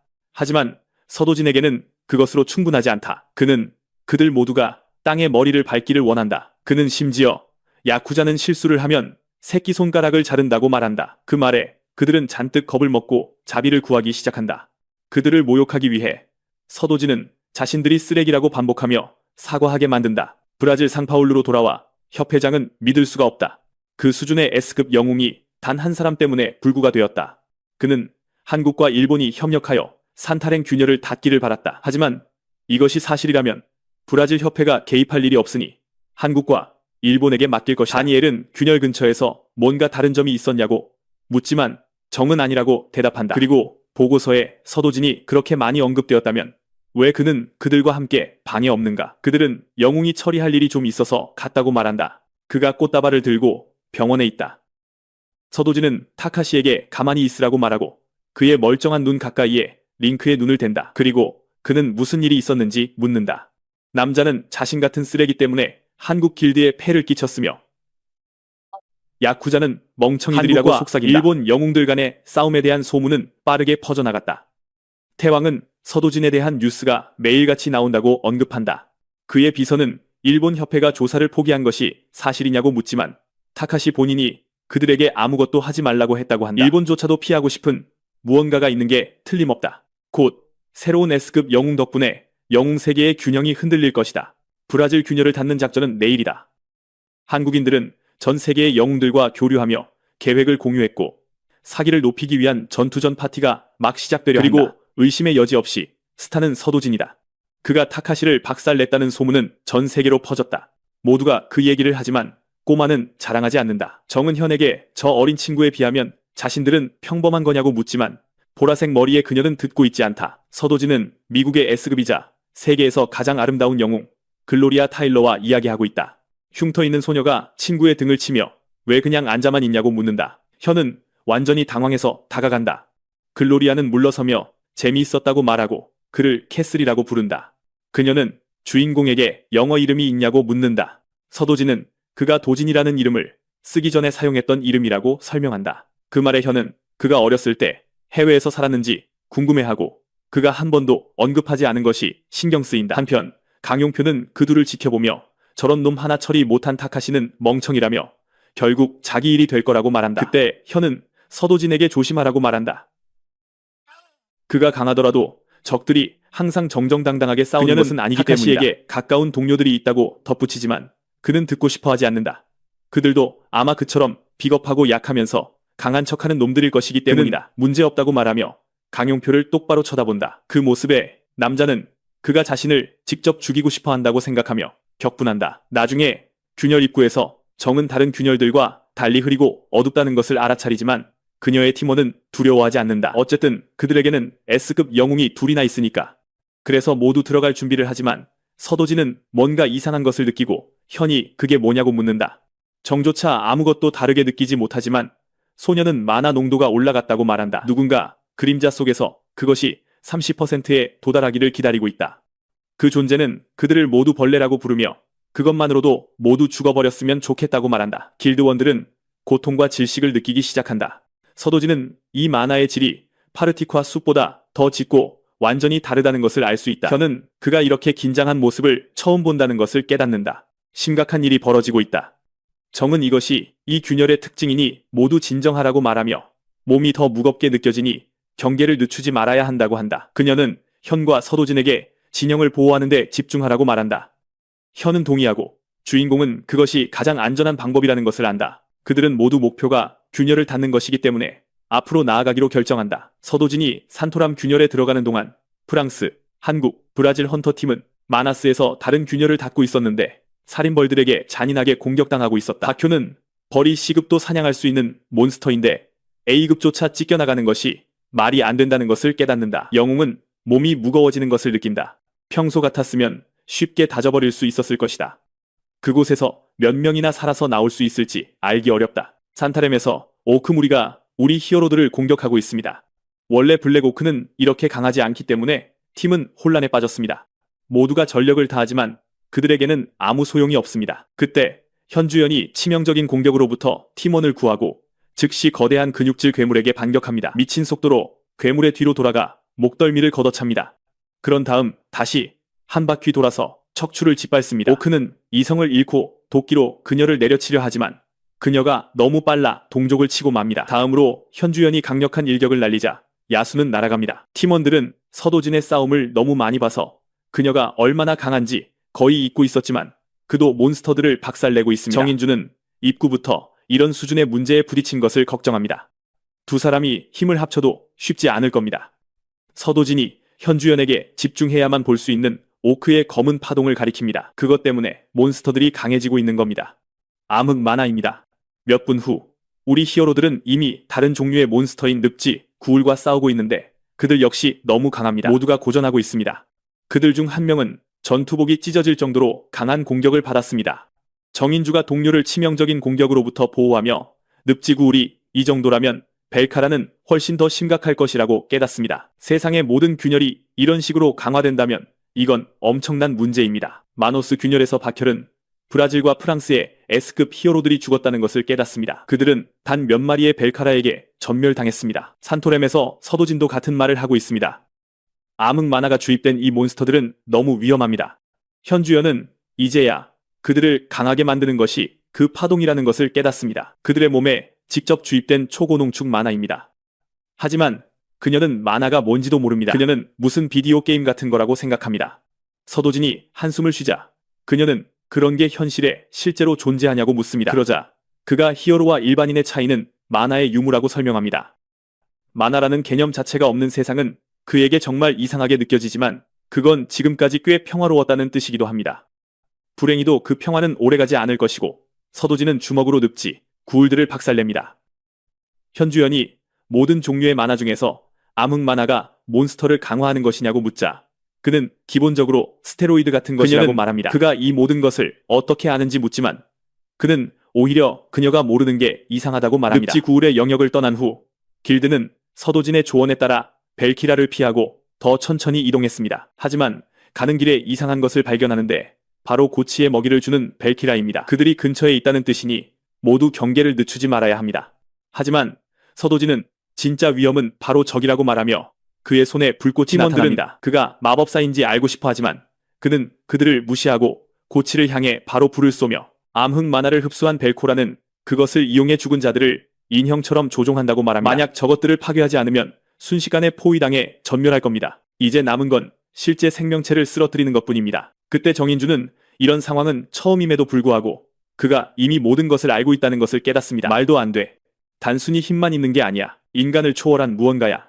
현주연은 서도진에게 솔직히 말해달라며 두 번째 인생을 살고 있냐고 묻습니다. 서도진은 과거를 회상하며 미소를 짓고 뭐 그런 셈이라고 생각하지만 대답하지는 않습니다. 대신 그는 균열의 해까지 얼마나 남았는지 묻습니다. 정인주는 숲을 지나면 절반쯤 왔다고 말합니다. 서도진이 오늘 균열을 닫을 거라고 말하자 모두가 충격에 빠집니다. 그는 할 수 있겠지만 나머지 길드원들은 불가능합니다. 대부분은 이미 체력을 소진했습니다. 그래서 그는 모두에게 쉬라고 하고 벨코라는 자신이 처리하고 오겠다고 말합니다. 대답을 기다리지 않고 그는 전속력으로 달려나갑니다. 팀원들은 그에게 아직도 그런 힘이 남아있다는 것을 깨닫고 경악합니다. 몇 분을 달린 후 그는 거대한 거미 몬스터를 발견합니다. 시간을 낭비하지 않고 그는 검으로 놈의 왼쪽 다리들을 베어버립니다. 발키라는 날카로운 비명을 지르며 그에게 거미줄을 쏩니다. 집중한 서도진은 거미줄을 모두 베어내고 그 틈을 이용해 괴물벌레에게 깨끗하고 정확한 공격을 가합니다. 그리고 그렇게 S급 서도진은 놈을 손쉽게 쓰러뜨립니다. 그는 자신의 기술로 만화를 흡수한 덕분에 전혀 피곤하지 않다는 것을 깨닫습니다. 그가 돌아오자 현주연은 혼자서 벨코라를 사냥했다는 게 현실 같지 않다며 전혀 지쳐 보이지 않는다고 말합니다. 숲에서 몬스터가 느껴지지 않으니 이제 쉴 시간이라고 말합니다. 잠시 후 그가 고기를 굽고 있는데 한 팀원이 좀 달라고 합니다. 그는 서도진이 저런 걸 먹어서 그렇게 강한 것 아니냐고 농담합니다. 그 말에 히어로는 호기심이 생겨 자신도 한 조각 달라고 합니다. 한편 서도진은 고기가 기본적으로 배를 채우기 위한 것일 뿐이라고 생각하지만 뭐 그들이 더 강해지고 싶어 한다면 좋은 일입니다. 그래서 그는 그들에게 약간의 만화를 불어넣어 작은 선물을 줍니다. 두월간이는 에너지가 넘치는 것 같다고 말합니다. 그때 정인주가 이대로 계속 직진하면 균열의 핵에 도달할 것이라고 말합니다. 하지만 모두 지쳤으니 내일 가는 것이 더 낫습니다. 서도진은 오늘 닫아야 한다고 생각하지만 그들의 배낭은 이미 가득 찼습니다. 현주연은 몬스터들이 강화되어서 피곤하다고 말합니다. 브라질에서만 얻을 수 있는 푸른 크로코의 심장과 다른 재료들이 최대한 많이 필요합니다. 하지만 암흑 만화가 나타나면서 모든 것이 변했습니다. 무작위 변수는 결코 좋은 징조가 아니기 때문입니다. 뭔가 마음에 걸렸지만 서도진은 그냥 배낭을 비우고 호텔로 가져가라고 말합니다. 그러고는 균열을 빨리 닫고 따라가겠다고 말합니다. 서도진은 계속 혼자 나아가며 온갖 종류의 강화된 몬스터를 쓸어버리고 귀중한 마석을 줍습니다. 한편 팀은 돌아가고 있고 정인주는 그를 걱정합니다. 현주연은 그가 아직도 에너지가 넘친다고 말합니다. 그녀는 서도진 옆에서 자신을 S급이다 부르는 것조차 부끄럽게 느낍니다. 세상 어디에도 그 같은 사람은 없을 겁니다. 그 사이 그는 거대한 블랙오크 무리를 쓰러뜨리고 있습니다. 수가 많긴 하지만 당연히 그를 막을 수는 없습니다. 그는 거대한 화염구를 만들어 앞을 가로막는 몬스터들에게 똑바로 던집니다. 살아서 이야기를 전할 자는 아무도 없었습니다. 팀이 균열 밖으로 나왔을 때 이미 날이 밝아 있었습니다. 서도진은 이 시간 내내 싸움을 멈추지 않았습니다. 가는 길에 엄청난 양의 심장과 마석을 모으고 있습니다. 몬스터 한 마리당 여러 개를 남기기 때문입니다. 브라질 히어로 협회에서는 균열이 닫혔기 때문에 모두가 축하하고 있습니다. 하지만 그곳에 있던 길드가 10분 전에 떠났다고 말하자 모두가 혼란에 빠집니다. 10분 전 서도진은 머리 둘 달린 쌍둥이 오거와 싸우고 있었습니다. 그의 말에 따르면 암흑만화 때문에 매우 빠르게 진화한 생명체이며 저 크고 못생긴 것 바로 뒤에 균열의 핵이 있습니다. 서도진은 이 모든 것을 한 번에 끝낼 준비를 합니다. 그는 검을 불꽃으로 타오르게 하며 반디한 검술 이식을 발동하고 그레미 그리모어 포라라고 외칩니다. 마법이 선으로 펼쳐집니다. 오거의 오른쪽 어깨에 명중하는 잔혹한 공격입니다. 서도진은 미소를 지으며 이제 시작일 뿐이라고 말하고 다시 검을 휘두릅니다. 몬스터는 고통의 비명을 지르며 그를 짓뭉개려 하지만 서도진은 피합니다. 그의 검이 다시 불타오르고 그는 머리 둘 달린 오거에게 여러 번의 깨끗하고 정확한 공격을 명중시킵니다. 그 과정에서 거구의 녀석은 다리 하나와 다른 몇몇 부위 그리고 목숨까지 잃습니다. 이제 핵이 바로 눈앞에 있다. 중심에 그렇게 가까운데도 암흑만화의 농도가 변하지 않았다는 건 핵에서 나오는 게 아니라는 뜻이다. 주인공은 누군가 이 모든 일을 일으켰다는 것을 깨닫는다. 균열을 그 정도의 암흑만화로 채우려면 언데드 로드나 임페리얼 리치가 필요하다. 하지만 만약 그들이 정말로 있었다면 지구상의 대부분의 생명체는 이미 좀비가 되었을 테니 확실히 말하기는 어렵다. 어느 쪽이든 외부의 힘이라면 균열을 닫는다고 해서 정말로 끝나는 건 아니다. 그럼에도 서도진은 보라색 핵에 강력한 펀치를 날려 산산조각 냈다. 본부에서는 다니엘 회장이 충격받은 표정으로 보고서를 읽고 있다. 한쪽에서는 3개국 팀 중 S급 한 명만 살아남았고 다른 팀은 균열을 닫았을 뿐만 아니라 모든 멤버가 살아서 나왔다. 균열에 있던 다른 팀들로부터 보고가 들어왔는데 대부분 실패하고 돌아오고 있다. 회장은 모든 팀에 적어도 한 명의 S급 영웅이 있었기에 혼란스러워했다. 그래서 유일하게 성공한 팀은 한국팀인 현조연의 팀이었다. 하지만 균열은 그들이 이미 떠난 후에야 닫혔다. 현조연이 곧 본부에 도착할 테니 다니엘은 그녀와 이야기해야 한다. 균열을 떠나 브라질 본부에 도착하기까지 1시간이 걸렸다. 그 시간 동안 서도진은 이미 첫 번째 균열을 닫고 두 번째로 들어갔고 이번 핵은 물속에 있다는 것을 깨달았다. 한편 현조연은 회장에게 모든 이야기를 하고 있고 그는 믿을 수 없어 한다. 그녀는 다른 S급들이 자신들의 구역에서 죽었다고 말한다. 그녀는 서도진이 아니었다면 자신도 죽었을 것이라고 설명한다. 그는 몬스터들이 이 암흑만화 때문에 더 강해져서 S급 영웅들을 쓰러뜨릴 수 있는 힘을 얻었다는 것을 믿고 싶지 않아 한다. 그리고 설상가상으로 이 서도진이라는 자는 그 모든 것보다 강하다. 게다가 남쪽에 있는 여러 균열이 닫혔다는 보고도 받았다. 현조연은 아마 그곳에는 암흑만화가 나타나지 않았을 것이라고 생각한다. 그렇다 해도 경계를 늦출 수는 없다. 위험 수준은 그 어느 때보다 높다. 그녀는 다니엘에게 입구색이 변했으며 지금으로서는 그것이 유일한 구별 방법이라고 말했다. 그는 전화를 걸어 브라질의 모든 균열 입구를 즉시 확인하라고 거의 소리치듯 말한다. 그가 방을 나가자 현조연은 태왕에게 전화해 모든 것을 말한다. 하지만 한국에서는 모든 것이 정상이다. 암흑만화는 없다. S급이라도 그 정도 수준의 힘을 가진 몬스터 무리와 싸우는 것은 너무 벅차다. 그리고 만약 보스 몬스터가 그런 힘을 얻게 된다면 재앙이 될 것이다. 모두 준비해야 한다. 강, 호수 또는 섬이 있는 균열에서는 핵이 보통 물속에 있지만 당연히 인간은 물속에서 숨을 쉴 수 없다. 그런 환경에서는 많은 영웅들이 전력을 다해 싸울 수 없다. 뉴질랜드 영웅 에반 루퍼는 수중 전투를 전문으로 하는 S급이다. 그는 영웅으로 각성한 후 물속에서 숨 쉴 수 있는 능력을 얻었기 때문에 수중 균열을 처리하는데 많은 돈을 받는다. 아래쪽은 암흑만화가 훨씬 더 짙었지만 서도진은 아랑곳하지 않고 들어간다. 아마 만화 때문에 아래는 어두웠다. 먼저 주인공은 물속에서 몸의 균형을 잡고 저항에 적응한다. 바닥에 닿자마자 거대한 바다 괴물이 그를 공격한다. 아라콘이었고 뱀처럼 소년을 감쌌다. 서도진은 힘을 집중하여 그 녀석의 중간을 터뜨려 두 개의 징그러운 덩어리로 나눠버린다. 그러자 곧바로 살인 피라냐들이 나타나 그 자네를 먹어치운다. 만약 루퍼라도 지금 이 광경을 봤다면 완전히 충격받았을 것이다. 우리의 영웅은 균형을 잡으려고 애쓰지도 않는다. 그는 자신의 몸을 완벽하게 통제한다. 그의 발은 바닥에 고정되어 있고 육지에서와 같은 속도로 펀치를 날리고 있다. 하지만 한꺼번에 너무 많은 적들이 있다. 그때 그는 바닥에서 눈이 빛나는 섬뜩한 검은 물고기를 발견한다. 소녀는 그곳에서 아라크로모스를 만날 줄은 예상하지 못했다. 그의 예전 세계에서 전설이 된 모든 사람들은 한 가지 공통점이 있었다. 그들은 아직 아무것도 아니었을 때 아라크로모스를 사냥했다. 서도진은 그런 엄청난 기회를 놓칠 수 없다. 그 녀석은 천적이 없다. 그 녀석이 마주치는 모든 것은 먹이를 통째로 삼키는 아공간이 생성되어 버린다. 우리의 영웅은 물을 삼키고 숨이 차기 시작한다. 때려 죽이는 건 쉽겠지만 그러면 아공간을 얻을 수 없다. 올바른 방법은 순수한 만화로 제압하는 것이고, 그러면 그 공간은 그의 것이 될 것이다. 그와 함께 주인공은 빛으로 변하고 주변의 모든 것이 파괴된다. 하지만 그 속도로는 뒤로 밀려날 것이다. 그래서 영웅은 더 집중하여 더 많은 만화를 쏟아붓는다. 그 과정에서 그는 심연의 암흑 만화를 흡수한다. 그의 코에서 피가 나기 시작하고, 아마도 이것은 현재의 몸에는 너무 과한 것일지도 모른다. 한 번에 모든 것을 걸 시간이다. 수면 위로 물고기들과 함께 물기둥이 솟구치고, 이제 아라크로모스의 아공간을 가진 서도진도 함께 그가 깨어났을 때 그는 다른 곳에 있었고 새들이 그를 쪼고 있었다. 그는 큰 재채기를 해서 작은 녀석들을 쫓아버린다. 그는 이전보다 만화가 증가한 것을 알아차린다. 그래, 그럴 만한 가치가 있었다. 하지만 가장 큰 수확은 아공간이었다. 그는 잡동사니를 그 안에 던져넣고 기지개를 켠다. 이 균열에서 더 이상 할 일이 없으니 닫고 오두막으로 돌아갈 것이다. 한편 한국영웅협회에서는 사망이 확인되었다. 태왕은 정말 잃어서는 안 될 사람들을 잃었기 때문에 화가 났다. 그는 또한 서도진이 몇 군데를 닿는데 성공했다고 언급했다. 그는 예상보다 훨씬 더 인상적이다.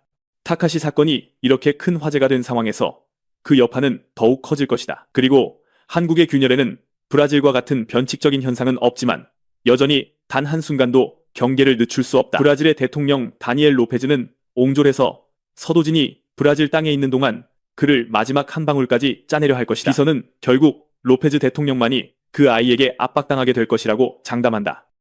태왕은 그 꼬마가 보통 녀석이 아니라는 것을 기억하며 웃는다. 브라질에서 다니엘은 너무 비싸다고 불평한다. 서도진은 그럼 할 말이 없다고 말하지만 대통령이 그를 다시 부른다. 그는 S급 영웅으로서 그것이 그의 임무이므로 브라질의 안전을 생각하라고 말한다. 하지만 젊은이는 혼자서 균열 2개를 닫았다고 말한다. 브라질 영웅들은 아직 그들의 것을 닫지 못했다. 그러자 서도진은 브라질의 안전은 자신과 아무 상관이 없다고 덧붙인다. 만약 한국의 균열이 이랬다면 그도 자기 영웅들을 보내지 않았을 것이다. 비서는 상황이 심각하다고 말한다. 산타렘을 중심으로 반경 500km 내의 모든 균열에 접근할 수 없다. 만약 그런 일이 다시 일어난다면 브라질은 끝장날 것이다. 현조연은 그럼 간단하다고 말한다. 그냥 서도진이 요청한 대로 하세요. 브라질의 안전에 비하면 그렇게 큰 금액은 아니다. 다니엘은 동의하며 닫힌 균열 하나당 5천만 달러를 주겠다고 말한다. 서도진은 이미 닫은 2개에 대해서는 1억 달러가 입금되어야 한다고 말한다. 그 정도 돈이면 원래 서도진이 부탁했던 가장 안전한 집을 쉽게 구할 수 있을 것이다. 약속은 지켜졌다. 그 아이가 만족했기를 바란다. 그래서 협회는 동의했고 서도진은 입을 다물어야 한다는 계약서에 서명했어요. 영웅들을 위한 장례식이 열렸고 모두가 슬퍼했어요. 그 후 길드가 점심을 먹고 있을 때 정인주가 다음 리프트에 서도진도 같이 갈 건지 물었지만 그는 아직 결정하지 못했어요. 그가 하나를 공략하는 동안 팀은 다른 리프트 입구로 갈 수 있고 정인주는 그런 식으로 리프트를 함께 공략하면 하루에 3개 정도는 해치울 수 있을 거라고 말해요. 함께 공략한 것들에 대해서는 그의 보상 일부를 받게 될 거고요. 서도진은 현조연에게 너무 무리하지 말라고도 말해요. 그냥 안전하게만 있으라고요. 모두가 두 사람이 사귄다고 생각하죠. 나중에 이미 리프트 안에 들어왔을 때 사이클롭스가 영웅을 공격하려고 해요. 서도진은 돈을 더 벌게 될 거라는 걸 알고 미소 짓습니다. 그의 주먹이 사이클롭스의 뺨에 정통으로 밝혀 얼굴을 뭉갰지만 쓰러뜨리지는 못했고 서도진은 이 녀석이 강하다는 걸 깨닫죠. 그래서 사이클롭스가 그에게 돌진하자 서도진은 새로운 기술을 시도해보기로 해요. 그는 괴물의 팔을 밟고 얼굴을 그대로 걷어찼지만 그 근육질 괴물은 여전히 멀쩡했고 이제는 잔뜩 화가 났어요. 사이클롭스가 주먹을 날리려는 바로 그 순간 서도진이 서브스페이스를 열었고 주먹은 허공으로 사라졌어요. 다른 서브스페이스에서 손이 튀어나와 자기 뒤통수를 3개 때렸죠. 서도진은 만화 소모가 너무 커서 전투에서 효율적이지 않다는 것을 깨달아요. 그때 남마루 리프트가 공략되었다는 소식이 들어와요. 다니엘은 단 8시간 만에 공략되었다는 것을 믿지 못하고 돈은 서도진의 계좌로 입금되었어요. 이 속도라면 며칠 만에 수십억을 다 써버릴 거예요. 협회장은 그가 모든 걸 가져가게 둘 수는 없다고 깨닫죠. 하지만 돈을 늦게 주면 서도진이 그만둘 수도 있어요. 다니엘은 즉시 근처의 모든 A급, B급 영웅들을 소집해서 그와 경쟁할 팀을 만들라고 명령해요. 보상금은 1,000만 달러이고 전폭적인 지원을 받게 될 겁니다. 이제 서도진 대 국제영웅 연합의 대결입니다. 어느 쪽이 더 많은 리프트를 공략할까요? 강용표는 이미 소식을 들었고 그의 조수는 S급들이 죽었다는 소문 때문에 모두가 불안해하고 있다고 말해요. 그러자 그는 $10,000는 별거 아니지만 쉬운 일일 테니 상관없다고 말해요. 그는 모두가 팀으로 함께 간다는 걸 깨닫는데 만약 서도진과 엮이게 되면 골치 아플 거라고 생각하죠. 하지만 그때 그들은 명단에 그 꼬마의 이름이 없다는 걸 알아차려요. 현조연의 이름도 없고요. 수상하군요. 그들이 걷고 있을 때 그녀는 주인공에게 협회가 정말로 돈을 제대로 지급하고 있는지 물어요. 보상금 지급이 큰 부담일 것이기 때문에 다른 영웅들을 모두 모은 것이라고 말해요. 현조연은 서도진이 관대한 것이고 협회가 교활하게 구는 것이라고 생각해요. 그들은 이미 서도진에게 약속한 자금을 따로 마련해 두었기 때문에 돈은 더 이상 문제가 아니에요. 다른 무언가가 있는 거죠. 브라질 협회가 예상했던 대로 경쟁은 양쪽 모두에서 빠르게 결과를 냈어요. 오후 3시 A35 리프트는 서도진과 비단꽃 길드에 의해 공략되었습니다. 오후 5시 10분 C12 리프트는 영웅 연합에 의해 공략되었습니다. S급 1명과 A급 5명 경상, A급 2명 중상. 오후 9시 50분 A37 리프트는 서도진 혼자서 공략했습니다. 그런 식으로 일이 진행되면서 며칠이 지났고 협회의 모든 사람들은 눈 밑에 다크서클이 생겼어요. 흑마나 리프트는 빠르게 공략되고 있지만 일반 리프트들은 무시당하고 있었죠. 요원들이 24시간 내내 상황을 감시하고 있지만 언제 무슨 일이 일어날지 몰라요. 그리고 갑자기 서도진과 영웅들이 마침내 무언가를 해냈습니다. B41 리프트가 공략되었고 마침내 끝이 났어요. 조수는 다니엘에게 산타랭 반경 500km 내의 모든 리프트가 공략되었다고 보고합니다. 모든 흑마나 리프트는 봉쇄되었지만 하루면 처리할 수 있는 일반 리프트가 몇 개 남아있어요. 뼈 빠지게 일한 영웅들과 요원들을 위한 뒤풀이 파티가 열릴 겁니다. 그곳에서 정인주가 한국으로 돌아가기 때문에 협회장에게 작별 인사를 하러 가요. 다니엘은 아직 리프트가 많이 남아있다고 말하죠. 작전을 마무리해야 한다고요. 그들은 자신들의 팀은 처음부터 산타랭에 배정되었다고 말해요. 이제는 집으로 돌아가야 한다고요. 협회장은 최소한 서도진이라도 남아야 한다고 주장하며 그와 단둘이 이야기하자고 요청해요. 현조연은 그가 이미 돈도 많이 벌었고 재료도 많이 얻었으니 그냥 떠나야 한다고 말해요. 하지만 어쩌면 그녀는 그저 서도진 곁에 머물고 싶은 걸지도 모르죠. 서도진은 다니엘과의 대화를 멈추고 배겨울을 만나러 가요. 그러자 정인주는 현조연에게 가서 그들이 썸을 타는지 확인해보라고 부추겨요. 보라색 머리 소녀는 그 여자가 캐슬에게 좋은 기회이니 신중하게 생각하라고 말하는 것을 들어요. 그녀는 배겨우가 자기와 함께 살자고 그를 부른 것이 아닐까 망상하기 시작해요. 글로리아는 그의 대답을 기다리겠다고 말하고 서도진은 생각해보겠다고 하죠. 현조연은 그 여자가 굉장히 아름답다는 걸 알지만 서도진의 표정은 언제나와 같아요. 어쩌면 성불구자인지도 모르죠. 서도진이 돌아와 글로리아에게 골드마켓에 초대해달라고 부탁해요. 현조연은 그것이 라스베이거스에서 열리는 상류층을 위한 연례 경매라는 것을 알지만 왜 그가 가고 싶어 하는지 이해하지 못해요. 하지만 그 여자는 일주일 전에 자기 집에 와야 한다는 조건을 걸어요. 그 말에 현조연은 질투심에 미쳐버릴 지경이죠. 글로리아는 생각해보라며 그에게 VIP 초대장을 보내요. 그때 강용표가 다가와서 섹시한 한국 여자와 섹시한 미국 여자가 모두 서도진의 손에 있다고 말해요. 현조연은 그가 분란을 일으키려 한다는 것을 알아요. 남자는 큰 소리로 웃어 모두의 이목을 끈 다음 아무것도 꾸미는 게 아니라고 말해요. 그저 친구를 소개하고 싶을 뿐이라며 왠지 벌써 퇴원한 타카시를 소개하죠. 다니엘은 이런 일 때문에 그 일본인을 초대하지 않았어요. 서도진이 보기 좋아졌다고 말하자 타카시는 그 꼬마 덕분에 귀중한 경험을 했다고 말해요. 초조해진 협회장은 그 영웅이 회복했다고 말해요. 그가 해낼 거라고 생각하지 못해서 초대조차 하지 않았다고요. 그리고 저쪽에 편안한 소파가 있으니 앉아서 두 사람이 제대로 이야기하라고 말해요. 강용표는 이 상황에 이성을 잃어요. 그의 아주 신중했던 계획이 수포로 돌아갔어요. 그는 타카시가 정말 쉬어야 한다며 서도진이 입힌 상처가 아직 아플 거라고 말해요. 심지어 타카시에게 사과를 받았는지 묻기까지 하죠. 그러자 서도진은 타카시에게 야쿠자는 쓰레기냐고 물어요. 남자는 그 꼬마가 정말로 그런 말을 했다는 걸 믿을 수 없어요. 전혀 두려움 없이 서도진은 그 말을 반복하고 사회에 아무런 기여도 하지 않는다고 덧붙여요. 타카시가 그를 공격할 것처럼 보이자 강용표가 막으려고 하지만 일본인은 굶주린 눈빛으로 그를 쳐다봐요. 그가 음성 녹음을 재생해요. 브라질에 제거해야 할 특정 인물이 있다는 누군가의 목소리예요. 서도진. 리프트 안에서 그 꼬마를 처리하기만 하면 된다고요. 그리고 브라질에 온 김에 섹시한 여자들이나 좀 꼬시면 좋겠다고 하죠. 남자는 이 기회를 이용해 글로리아나 현조연을 꼬시고 싶어 하는데 그녀가 모태솔로 같은 분위기를 풍기기 때문이래요. 서도진은 링스의 눈이 그렇게 효과적일 줄은 몰랐어요. 강용표는 상대를 잘못 골랐어요.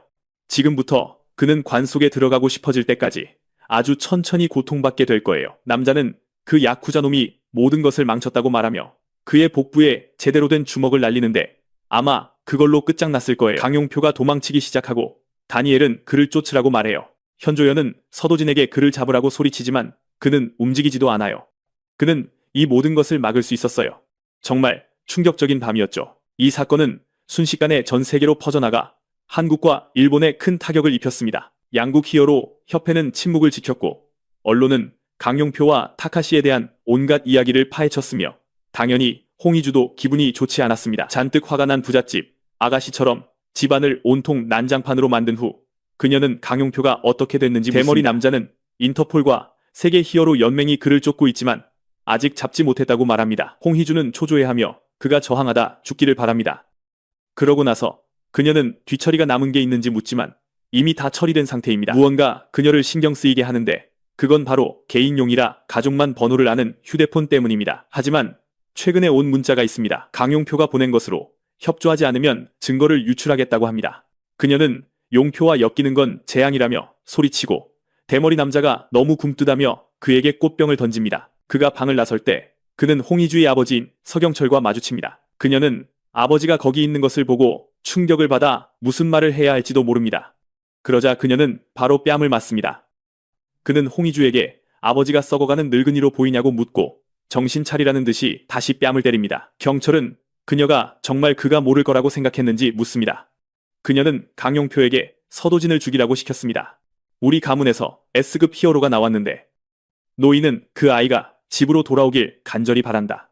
경쟁그룹이 장성호 덕분에 성장하는 걸 지켜볼 수만은 없었는데 이제 그에게도 기회가 생긴 것이다. 하지만 우선 두 사람은 그녀가 저지른 일을 어떻게 수습할지 결정해야 한다. 강용표 주변의 모든 것이 혼란에 빠져 있는 동안 서도진 일행은 한국으로 돌아갔다. 아이는 엄청난 돈을 벌었고 검을 만들 재료도 손에 넣었다. 하지만 현조연은 한 가지가 궁금하다.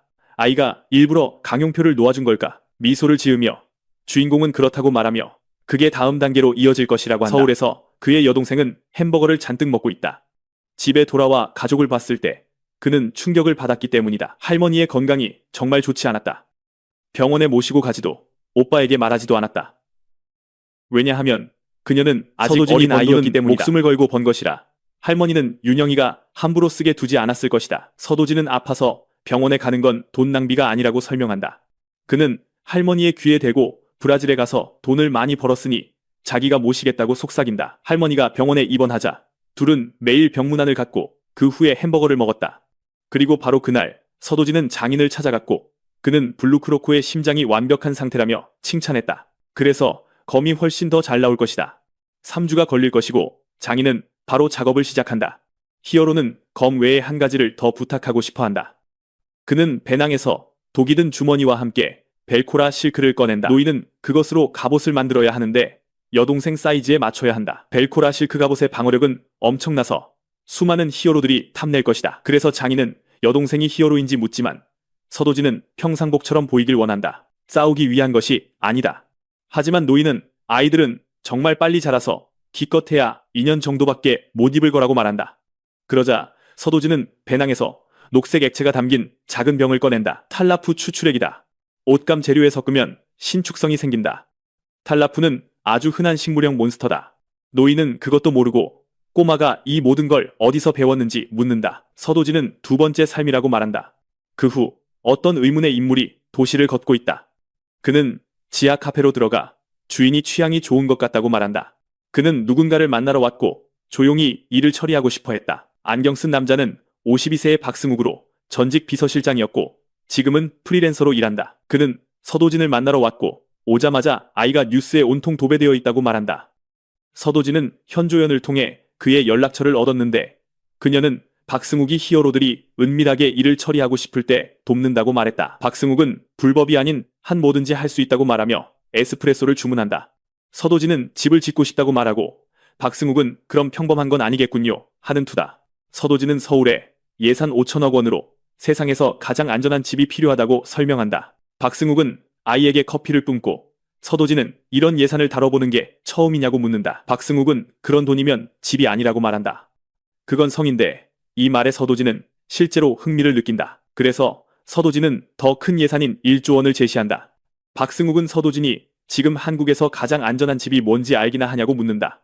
서도진은 강남에 있는 오영윤 회장의 집일 거라고 추측하는데 그 말이 맞다. 건축비는 100억 원이었고 땅값만 해도 아마 800억 원 정도 할 것이다. 그러니 서도진은 확실히 엄청난 걸 할 수 있다. 하지만 강남에서는 현실적이지 않은데 균열이 한 번도 일어난 적이 없어서 땅을 사실상 살 수 없기 때문이다. 그러니 최고의 집은 지을 수 있지만 가장 안전한 지역에는 지을 수 없다는 거다. 하지만 서도진은 가장 안전한 곳은 강남이 아니라고 말한다. 거기 사는 사람들만 그렇게 말할 뿐이다. 그건 기본적으로 언론이 만들어낸 환상이다. 거기서 아무 일도 일어나지 않는 건 단지 운일 뿐이다. 규칙이 달랐던 멸망한 세계에서도 균열은 어디에나 일어났다. 서도진은 구로구에 있는 땅을 원하지만 박승욱은 몇 년 전에 거기서 균열이 있었고 최근 마포에서도 있었다고 말한다. 하지만 서도진은 단지 가깝다는 이유로 구로를 원한다. 그때 이 섬뜩한 붉은 균열이 보인다. 용 한 마리가 혼란스러운 듯 나오자마자 서도진이 그냥 갈기갈기 찢어버린다. 그의 새 검은 예상보다 훨씬 좋다. 장인은 자신 있게 말한다. 자신이 만든 것 중 최고이며 서도진이 모든 재료를 가져왔기 때문에 돈은 받지 않겠다고. 하지만 서도진은 빚지는 걸 싫어해서 어차피 총 10억 원을 이미 보냈다. 사실 그 검은 일 0억 원 이상의 가치가 있다. 이제 사냥이 말도 안 되게 쉬워질 것이다. 박승욱을 만나 집을 결정한 후 서도진은 몇 주 동안 균열 사냥에 집중한다. 여동생과 걷고 있을 때 그녀는 할머니가 며칠 후면 퇴원해서 다행이라고 말하며 오빠가 요즘 너무 바쁘다고 투덜댄다. 그런데 어떤 남자가 말한다. 그럼 그 노부인을 매일 찾아갈 필요는 없겠군요. 그 남자는 서경철이 보냈고 아이를 차에 태워야 한다. 서도진은 윤영에게 눈을 감으라고 말하고 저 남자의 차는 곧장 폐차장으로 직행할 것이다. 서도진은 그에게 꺼지고 다시는 나타나지 말라고 말한다. 서도진은 여동생에게 저 남자가 자신들을 떼어놓으려 했다고 설명하고 어린 소녀는 누군가 자신들을 갈라놓으려 하면 자기도 똑같이 해도 되냐고 묻는다. 걱정할 건 없어. 오빠가 알아서 다 죽여버릴 거니까. 정인주와 현조연이 함께 저녁을 먹으며 그들의 친구가 살 집에 대해 이야기하고 있다. 현조연은 보라색 머리 소녀에게 그에게 더 가까이 이사해야 할 거라고 말하고 글로리아가 자기 남자를 뺏어갈까봐 불안해하기 시작한다. 그러자 정인주도 서도진 근처로 이사하고 싶다고 말한다. 현조연은 그녀가 농담한다고 생각하지만 그렇지 않다. 단지 현조연이 생각하는 그런 이유는 아니다.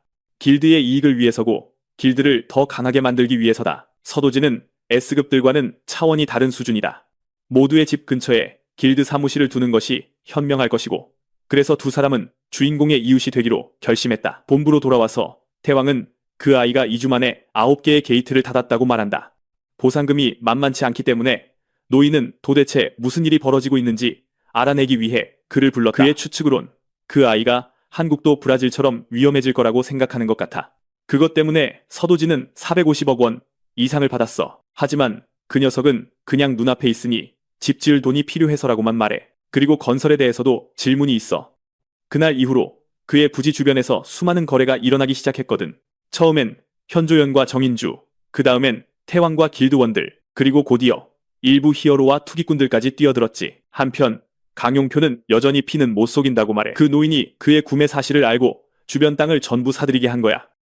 소문은 계속 커져서 더 많은 구매자를 끌어들였고 가격은 치솟았지. 하지만 서도진은 이미 자기 몫을 확보한 상태였어. 이상한 점은 그렇게 넓은 부지에 비해 집이 너무 작다는 거야.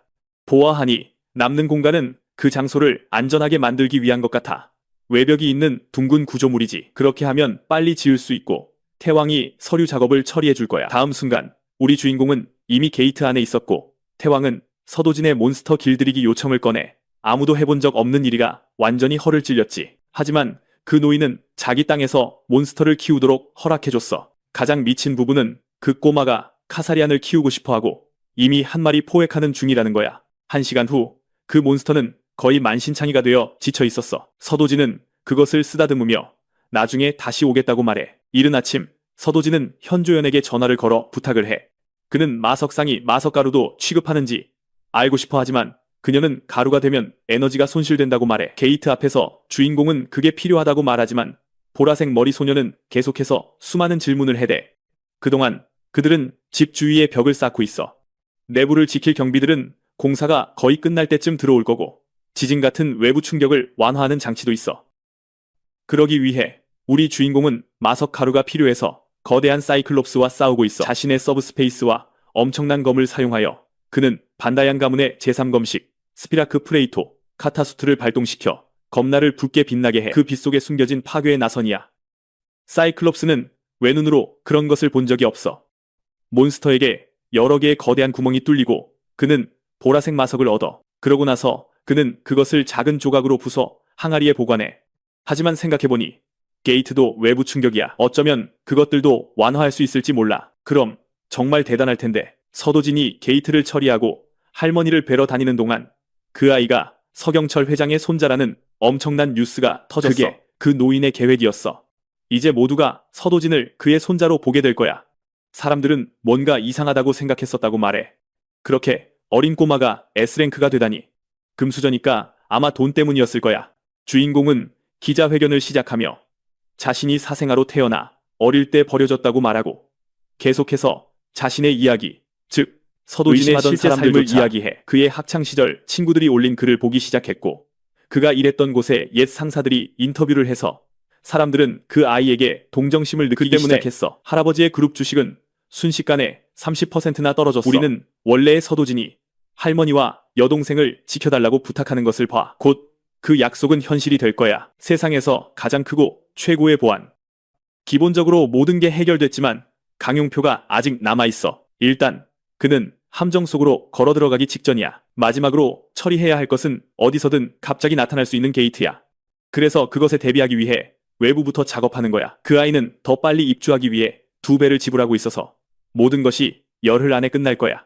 그리고 서도진은 오늘 밤 아무도 들어오지 못하게 분명히 했어. 그는 수집한 모든 마석을 서브스페이스에 던져넣고 강력한 의식을 거행하며 부지주의의 마석을 흩뿌려 땅에 거대하게 빛나는 상징을 만들어. 그것들은 모두 그가 구할 수 있는 최고 품질의 마석이고 그 가루는 예상치 못한 변수가 발생하는 것을 막아줄 거야. 이제 기반이 준비되었으니 주인공은 경비들을 데리러 갈 거야. 한편 주차장에서 홍희주는 강용표와 다투고 있어. 자신을 협박할 시간이 있었으면 그 시간에 서도진이나 죽이지 그랬냐는 그 여자는 가짜 신분을 만들었어. 그 녀석이 머물 곳과 모든 것을 마련해줬지. 이제 그녀는 그 꼬마의 목을 원해. 히어로는 자신을 이렇게 만든 사람들에 대한 걱정은 그만두고 오직 그 아이에게만 집중하고 있다고 설명해. 홍희주가 그 어린 녀석이 무섭냐고 묻자 강용표는 닥치고 숨어있으라고 말해. S랭크 간의 싸움은 장난이 아니니까 제대로 하려면 그는 어린 소녀와 노파를 인질로 잡아야 할 텐데 그 꼬마는 가족 곁을 떠나지 않아. 남자는 필요하다면 그의 온 가족을 몰살할 준비가 되어 있는데 그녀는 여전히 그가 무섭냐고 물어. 그녀의 목을 잡고 강용표는 자신이 죽이겠다고 한 사람들은 항상 죽인다고 소리쳐. 서도진은 가족을 영원히 지킬 수 없어. 그가 실수하는 순간 그들은 그의 먹잇감이 될 거야. 홍희주가 그걸 알아들었다면 닥치고 비켜서 있을 거야. 그 남자가 무슨 일이 있어도 해내겠다고 했으니까. 으스스한 성 안에는 데스나이트들만 있어. 보스와 몬스터들 사이에 실질적인 차이는 없어. 문 앞에 3마리가 있는데 사냥하기 쉽지 않아. 그들은 물리적인 몸이 없고 고통을 느끼지 않기 때문에 영혼의 핵을 베지 않으면 쓰러지지 않아. 데스나이트들은 인간이었을 때 배운 기술을 그대로 가지고 있고 각자 자신만의 스타일로 강하게 공격해. 맨손으로 그들과 싸우는 것은 무례한 일일 거야. 이것은 우리 주인공에게 있어 첫 번째로 진정으로 격렬한 전투야. 하지만 검신은 당연히 검술 대결을 사랑하지. 그는 걷기 시작할 때부터 검을 쥐었어. 서도진은 반다이안 가문의 비기를 사용할 것이고 다른 어떤 무술도 사용하지 않고 오직 그의 엄청난 검술만으로 이곳을 정리할 거야. 그가 스스로에게 내건 작은 도전은 꽤 재미있어. 이제 일반 데스나이트 중에는 한 마리만 남았어. 그 아이는 더 강한 놈이 있을 거란 걸 알고 있었어. 그래도 그를 실망시켜. 그저 엘리트가 가진 모든 것을 쏟아부어 공격하는 것뿐이야. 그 검날의 예리함의 차이는 명백해.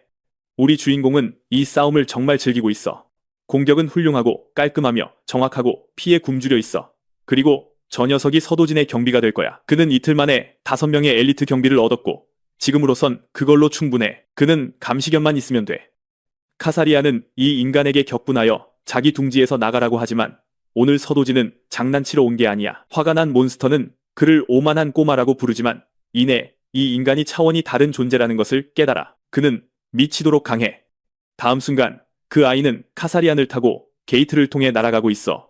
짐승은 자기 자리가 저 아니기 때문에 혼란스러워하지만 선택의 여지가 없어. 거리 밖에서는 사람들이 머리 위로 날아가는 카사리안을 보고 겁에 질려 있어. 서도진은 그 녀석에게 조심하고 건물에 부딪히지 말라고 말해. 이건 굴욕적이기 때문에 반항하려는 것처럼 보여. 그래서 그것은 시민들의 고막을 거의 터뜨릴 뻔한 포효를 내질러. 주인공은 몬스터에게 이웃들을 겁주지 말고 조용히 날라고 말하고, 그들은 리프트가 나타나는 곳에 도착할 때까지 태평양의 마리아나 제도 상공을 날아가. 만약 외딴 섬에 하나가 열리고 파동이 계속되면 그곳은 바로 여기처럼 마물의 소굴이 될 거야. 그러자 서도진은 카사리안에게 원하는 대로 그곳의 모두를 죽이라고 말해. 거인들과 몬스터들 사이에 대규모 난투가 벌어지고 모든 마석은 그 잘난 척하는 꼬마에게 돌아가. 그는 항상 그 녀석을 산책시키러 데리고 나갈 거야. 얼마 후 서도진의 집이 완공된다. 지하 1층, 지상 3층 규모의 최첨단 시스템을 갖추고 있다. 할머니는 집이 아니라 궁전이라며 마당에서 자고 있는 저것은 뭐냐고 묻는다. 서도진은 시골집에서 닭 한 마리 키우는 것과 같다고 말한다. 그는 여동생에게 새 집에서 뭐든지 마음대로 해도 된다고 말한다. 그때 현조연이 지하에서 오싹한 기운이 느껴진다며 카세리안 말고 다른 것도 키우냐고 묻는다. 하지만 그는 위험한 건 아니라고 분명히 말하고 자신이 없는 동안 둘을 돌봐줘서 고맙다며 주말에 저녁 식사를 제안한다. 단둘이서만. 하지만 그 주말에는 이미 윤영과 놀이공원에 가기로 약속이 되어 있었다. 사냥에만 집중하느라 잊고 있었던 것인데 현조연이 같이 가도 되냐고 묻는다. 공원을 돌아다니는 동안 사람들은 S급 2명이 함께 있는 것에 대해 수군거린다. 그들은 모든 놀이기구를 타며 즐거운 시간을 보낸다. 하루가 끝날 무렵 서도진은 항상 가족을 돌봐주는 현조연에게 고마워하며 앞으로도 계속 그렇게 해달라고 부탁한다. 그가 그녀에게 같이 살자고 초대한 것과 같았다. 집으로 돌아오는 차 안에서 서도진은 살기를 느끼고 그게 누구인지 정확히 알아챈다. 그가 이 일을 처리하는 동안 현조연이 동생을 돌보기로 한다. 그는 건물 사이를 뛰어다니며 자신의 집에 도착한다.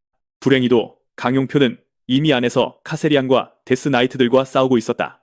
서도진은 그가 자신과 현조연 둘 다 없을 때를 노려 할머니를 공격할 것이라 예상했다. 곤경에 처한 그의 적은 이제서야 서도진이 와 있는 것을 알아챈다. 얼굴에 주먹을 맞은 것도 모자라 피하지도 못했다며 주인공에게 조롱당한다. 그리고는 복부에 발차기를 맞는다. 마침내 강용표는 둘 다 S급임에도 불구하고 서도진의 수준이 말도 안 된다는 것을 깨닫는다. 그 말에 자존심이 상하지만 정면 대결은 불가능하기에 대신 주인공의 가족을 노리기로 결심한다. 그는 이상한 붉은 물약을 마시고 팔이 평소보다 몇 배는 더 커진다. 서도진은 그것이 타이탄의 왼팔을 얻게 해주는 오케아노스의 비약이며 단 한 번만 사용할 수 있다는 것을 알고 있다. 그는 강용표에게 암시장에서 돈을 다 털었냐고 묻는다. 강용표는 허튼 소리 할 시간에 할머니나 지키라고 소리친다. 그는 지진으로 집이 무너지면 저 꼬마가 할머니를 구하러 달려갈 것이라 기대한다. 하지만 서도진은 강용표가 처음으로 머리를 조금 썼지만 그래도 소용없었다고 말한다. 충격을 흡수하는 마석가루를 언급하며 할머니는 완전히 괜찮다고 말한다. 이제부터 주인공의 가족을 건드린 대가를 몸으로 치르게 될 것이라 말하고는 그의 목덜미에 엄청난 일격을 가한다. 그 후 옆구리를 발로 찬다. 현조연과 경비원들이 나타나 어린 소녀가 보지 못하도록 막는다. 강용표는 겨우 목숨만 건진 채 히어로 협회에 넘겨진다. 곧 그의 꿈에 원래의 서도준이 나타나 소원을 이뤄줘서 고맙다고 말한다. 검신은 그가 부탁한 것보다 훨씬 더 많은 것을 해주었다. 그러니 이 모든 것을 어떻게 갚아야 할까? 하지만 갚을 것은 아무것도 없다. 다음 날 현조연이 잘 잤냐고 묻자 그는 이곳에서 행복을 찾았다고 생각하며 미소